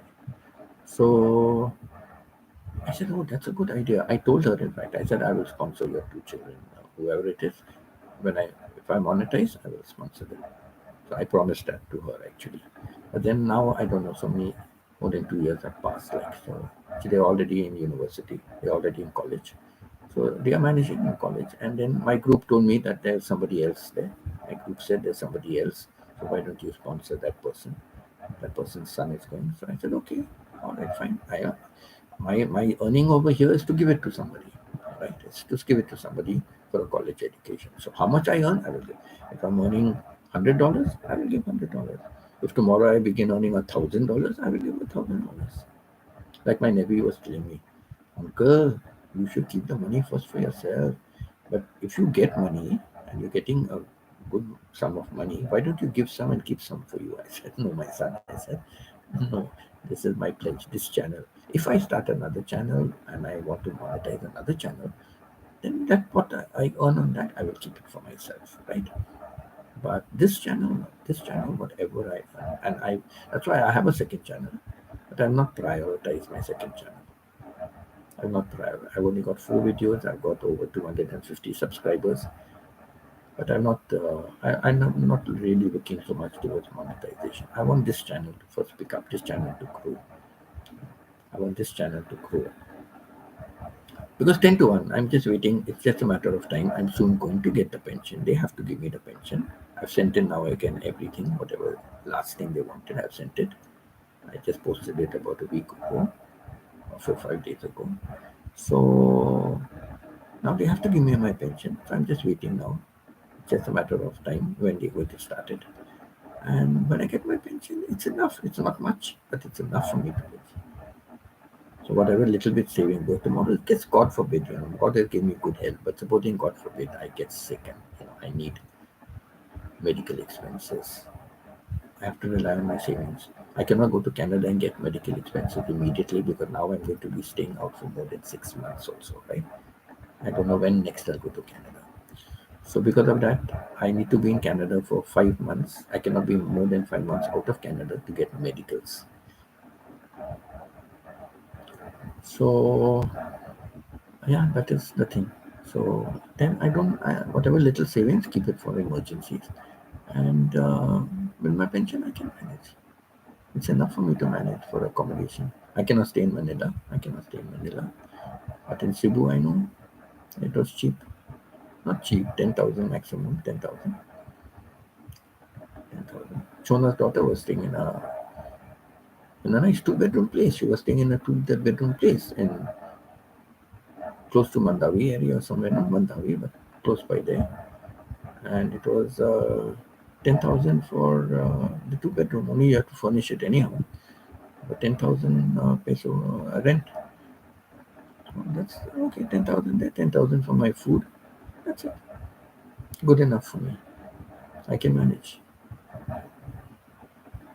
So yeah, I'm not worried. Like, once I get my pension, I'm not worried.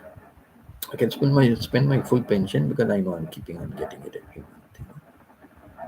And then I have to spend for my visa. Whatever visa charges, I have to spend for my visa charges. So that is it. So I'm open with my life, but don't judge me. Don't judge me. It's not right to judge me, right? It's not right to judge me.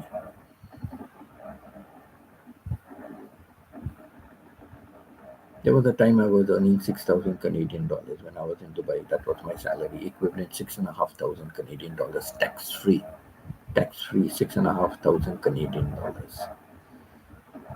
Multiply that by 40. Multiply that by 40. Multiply 6,000 by 40. That's 6 for the 24.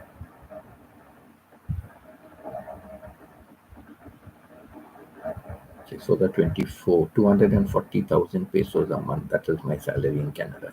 240,000 pesos a month. Right? So it's not like I've not earned money. I've earned money. I've earned money. And plus I had my tuition classes and all that. So I earned a lot of money that time.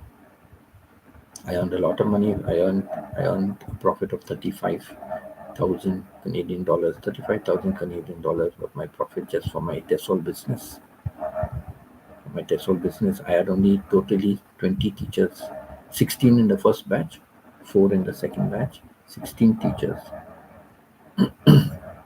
And basically it wasn't 16 because I gave one free education to one teacher. And then the next I had five but one teacher free education. See, I've done my good deeds also there also. They are earning in my school, American school, they are teaching there, they are earning salaries, but I know it was tough for them. It was tough for them. The one I gave totally free in my second batch, but she was just an assistant teacher, some Arabic lady, but very enthusiastic, very interested to learn. So, okay, fine, you're interested to learn, I will teach you, no problem. But also officially I couldn't take her because the English standard was not very good. But I had to just show like it's good, and I was paying for her from my pocket. I had to pay the fees, for her to the franchisor. I had to pay the fees. Got her the certification also, but I improved her English also. So, but the other teacher, I told her, I'll not take any money from you now. When you, with the certification, you will be getting extra salary anyway. Even in that school, my principal was giving them extra salary if they had the certification. So I said, your extra salary is extra salary. You can start paying me back in installments. You can start paying me back. She never ever paid me, and now they migrated to Australia. So ultimately, I came to know she had a lot of money. Pakistani. I don't like to label people, but again, Pakistani. But anyhow, it's that way. That is life, right? So yeah. So I spend. It's not like 40,000 I spent in accommodation this month in Manila. 40,000. Did I feel it? Yes, I felt it. It was too costly for me. Well, it's not fitting my budget, right? It's not fitting my budget. But I did spend it. I spent it. And then I spent so much more money to get all my things done, my repairs. I spent another, how much did I spend? Almost another 30,000 pesos I spent just to do up everything because it's still cheaper. It's still cheaper than buying a new laptop. And I did so many things. Unfortunately, many things are still not working. And I'm not too happy with the thing now. But that is it. But at least I have these gadgets working. I can give support to others. I cannot support Pitar a lot, every day. At least 3 are working for her. Sometimes there are 4 working for her. So every day there is something working.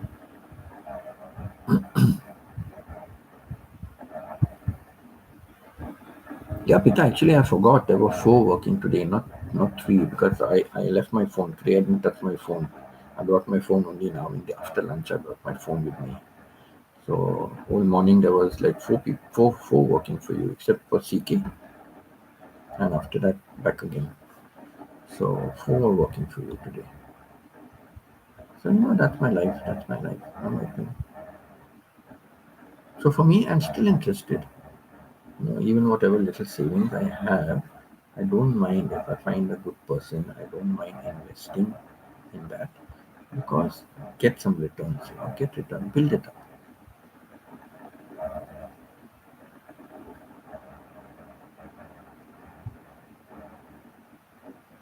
I have a lot of business ideas. And I don't mind. I don't mind. But I need to see certain kind of businesses. I need to be in Philippines, see how it is working. I need to see who's this person. If I get somebody where I can trust that person, I'm not interested in living in that person. Many of you who are here close to me, you know already why. It's not really necessary. I don't really need somebody, but I need a companion. I need somebody to chat with, somebody to talk with. That is important for me. And whenever you, even if you're working, whenever you come home, husband, wife, you share something, or you have a friend at home, you share something, and talk about things in general. You need somebody like that. No man is an island. Alexander Selkirk, he said that in a poem, no man is an island. You have to communicate with people, you have to be with people. And I've been an introvert all my life, honestly, I've been an introvert all my life. It's only after marriage and a couple of years, then I began to become a little bit of an extrovert.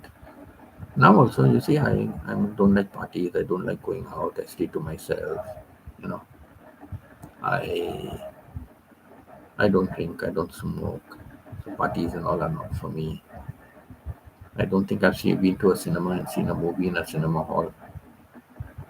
No, I've not gone to see a movie in a cinema hall for years and years now.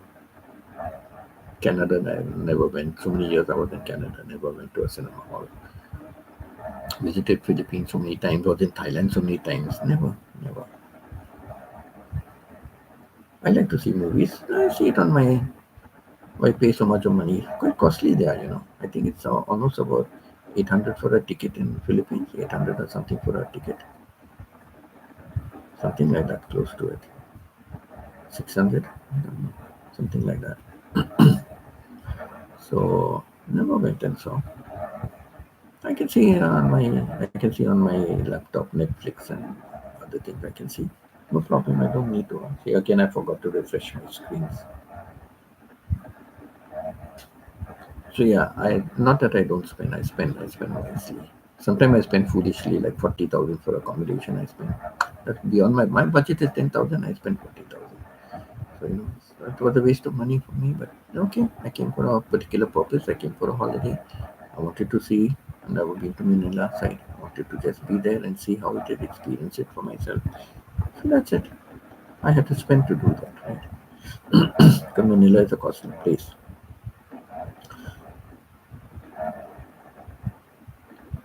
So yeah, that's that. Okay, I've spoken enough about myself now. A lot I've spoken about myself. So if I was really stingy, I would not. I would say YouTube money for myself. No, I wouldn't be donating it to somebody else, right? Even my daughter said, even my nephew said, no, I'm not that. I'm that type. I am who I am. So if somebody wants to accept me as I am, they accept me. They don't want to accept me. I'm okay with it. I managed 5 years living by myself, right? But in Philippines, at least, hello CK. In Philippines, at least I will have people to talk. I can go to a marketplace and talk to people. I used to say hello to the security guards. Now, one day, what happened? The owner of the house, the owner of the condo, uh, called me and said, "Oh, I'm having a delivery coming. Are you okay to take charge of the delivery? But if you're not, I'll reschedule it because already they came once before.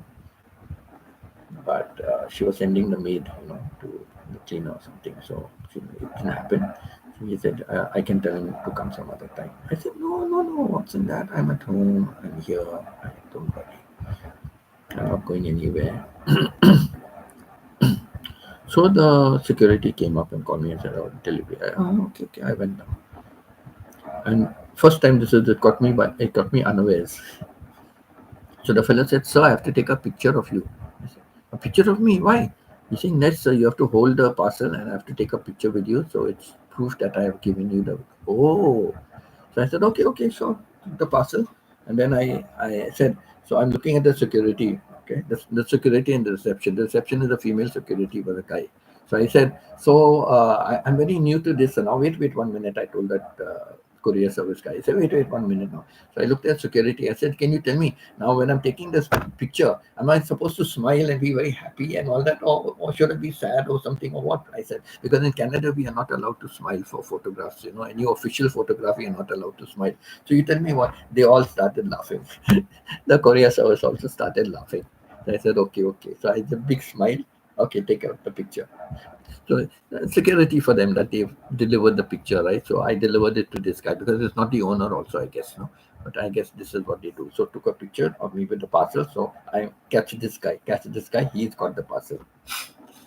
So I took it. It was a security camera for the inside the house security camera. So she bought it for her house. See, I'll come to collect. She never ever came. I'll send the driver to collect. Never ever came. So I said, I'm leaving now. I'm going to leave it here. Don't tell me afterwards if it's missing. Okay, it is over. I said, no, it's okay. So see, I make people laugh there also. Like, I'm that type. I'm a happy-go-lucky. I like to laugh. I like to this. So I can talk to, the reception every morning. I didn't wait for them to say. As I was coming down, open the elevator. Hi, good morning. How are you? Yes, fine. So, I would wish them first, like, So it's like that, At least there's somebody you can always sit and chat to. I went to the bakery. Every day I used to go to the bakery just opposite where I was staying. In Pandesal, they were selling. So I used to buy. I used to just chat with that young boy. Sometimes there was a crowd there, but you had to wait a long time. So by the time they were serving, I would just say hello, talk to him, something. Then, God knows which relative, there were two other little older ladies who came. Then they were selling. Then that day, that lady asked me about 2 days before I was leave. The lady asked me, like, oh, you're staying opposite, sir. I said, yes, I'm staying opposite, but after 2 days, I won't be coming for Pandesal. Why, sir? You don't like our Pandesal? No, I like Pandesal. I said, but I'm not going to be here. I'm leaving. Oh, you're leaving, sir. Come again also. I said, yes, I'll keep coming. This is my 5th time I came. I said, so I will keep coming. So, like that, see, you can talk to people, you can talk to people. Thailand, it was very difficult. Nobody to speak with, nobody to talk to. So difficult it was. Thank you everyone for still being here. I kept looking how many people, I said if I find it less, I will go off. Usually I go off early, but I will go off now. So, yeah. At least I got an opportunity to share about my life. And I don't mind, I don't mind. This is who I am. I am who I am. Many people have rejected me. Like in Thailand, it will be equivalent to 12 and a half thousand in Thai currency. Like in Philippines, it will be 20,000 pesos, right? 20,000 pesos. But in Thailand currency, it is only 12 and a half thousand pesos. Okay. So many people have, you have to be earning 20,000 Thai baht. You have to be earning 30,000 Thai baht. I said, okay, it's all right. I am who I am. I know it is less in Thailand. It is less, but it's okay. I'm managing on less than that, for the month with my accommodation and with my food and cooking myself and all. I'm managing much, much less than that. So I'm eating well. I used to have fruits every day, which I have not really been having now. Even in Philippines, I had fruits on some days, not every time. It's a different selling. No? In Thailand, it was a different selling. I used to buy regularly, and I used to always ask Pita and all will see every time. Oh, you're eating this fruit, watermelon, mango. Oh, I also want. Give me, and all. She used to say. So I used to be eating every time there was fruits there and all that. Food also, I was eating all good food, like not stinching. Eating, I don't stinch. So it's like that. So. So many people said, no, no, no, no, you should be earning this much and all. And I know, like, once you start living with somebody, then it's like, this expense, that expense, and, you feel bad. You're expected to spend, like, but mine is unlimited. I can spend this much. More than this, I don't have to spend. I don't have. Correct, I don't have. So at the moment, I have to manage carefully. But if my savings are over, who do I put my hand out to? Who do I ask for money? Right? If my savings are over, who do I ask for money? Ask my daughter, ask my brother, ask my sister. No, I'm not that type. I am not that type. I'll sit and have one meal, but I'll not put my hand out to ask anybody for anything. No. And that is why I have to manage carefully, because I do not know when this stupid government will start paying my pension.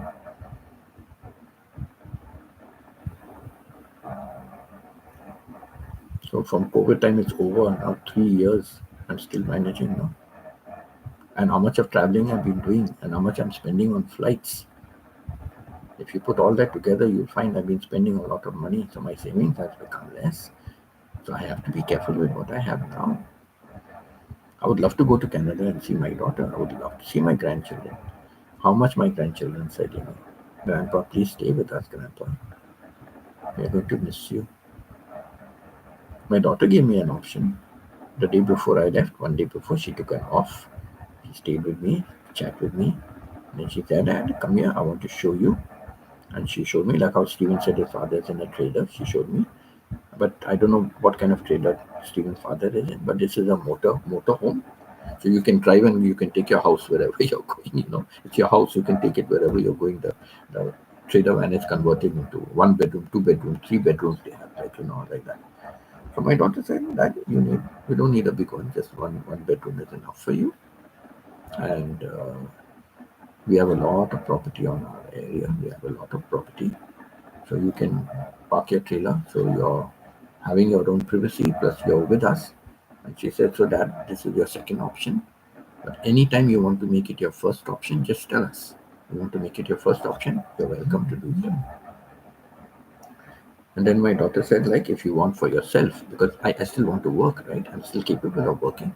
My daughter said, so take a trip to India, go to the universities where you studied from, go there, sit down there, how long you have to sit there, get all your details, and then post it. Use their envelope and then go and post it. And then get your evaluation done in Canada. And don't go back to security job. There's lots of teaching job where we are. And where they are, the salaries are much better. Much better. And the prices of things have gone up. So she said, do that. Get your evaluation done.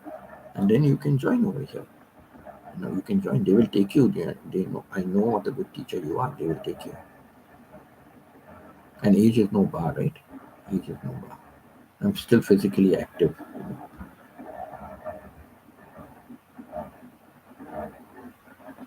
I don't mean in any wrong sense physical active, okay? I mean, like, I can move around. I'm still hale and hearty, all faculties working and things like that. I still walk pretty fast. So, it's all that way. So, yeah, let's see how things work out. Let's see how things work out. So she said that anytime you want to make that your first option, make it. You have your own privacy, but plus you're close to the home, grandchildren are there, everything is here. You want to work? Yes. You can buy a second-hand car. You can buy a second-hand car, and then you can travel with your second-hand car. You can be independent. And then, like if I'm staying there and supposing I get sick or anything like that happens to me, I get medical from the government. So I can benefit even if I go back. I can benefit. And if I can go back to teaching, wow, it would be nice. I love teaching. So those kids are a different set of kids. I wouldn't like to teach kids like that. They're what they are like. But I think I have a way with kids. I have a way with kids. I see with my grandchildren nowadays. I have a way with kids. So I have that as the first option anytime I want. They said they will buy the motorhome. They will spend it. I know they don't have the money. They will have to borrow and do it. I know they don't have the money. Now they got a big house. They're already spending so much money for that. It's difficult. They got 3 kids. You have to pay for education. Then what about the graduation will come? They have to save a lot of money for college. So I know they don't have the money. They would have to take a loan. So I don't want that. I don't want that to happen. If I can even save from my pension money something, I will save for the future. So I can buy something. I don't want them to buy it. That's my life, okay? I'm sorry. That is me. I am who I am. I will end now. Let me. I've spoken enough about my life. I don't think anybody shares so much of their life as much as I have shared.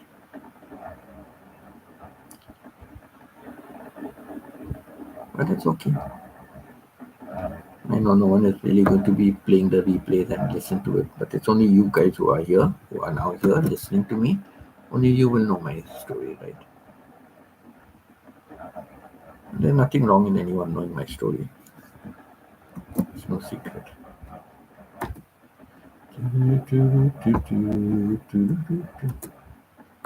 Poor Stephen, he's really working very hard nowadays. I think previously when the furnaces were working, it was better. Now the furnaces are all shut and they are only doing extra construction and all that, but he's still so busy, poor fellow. And he's been busy like that for quite a while. 12-hour shifts he works.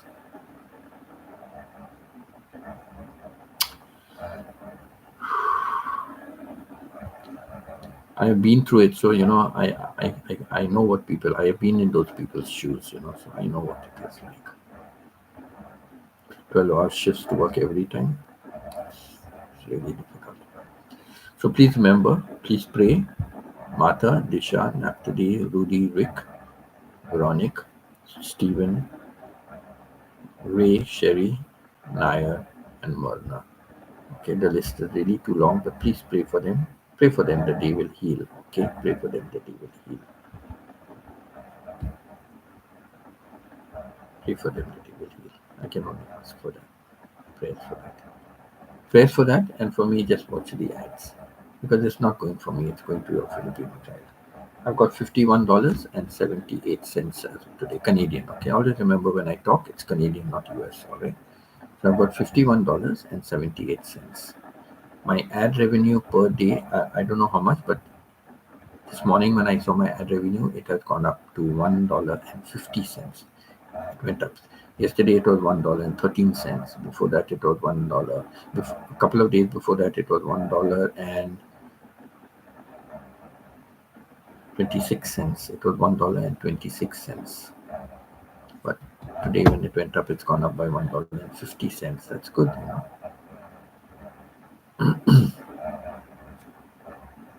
Even if you take even $2, I'm just saying $2 a day, $2 a day, in ad revenue, $2 a day, $100 means 50 days, right? 50 days means almost 2 months. The education for the child, the money has to be paid now, right?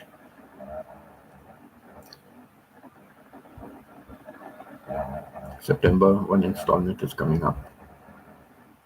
November is the next installment. December 2nd is the last installment.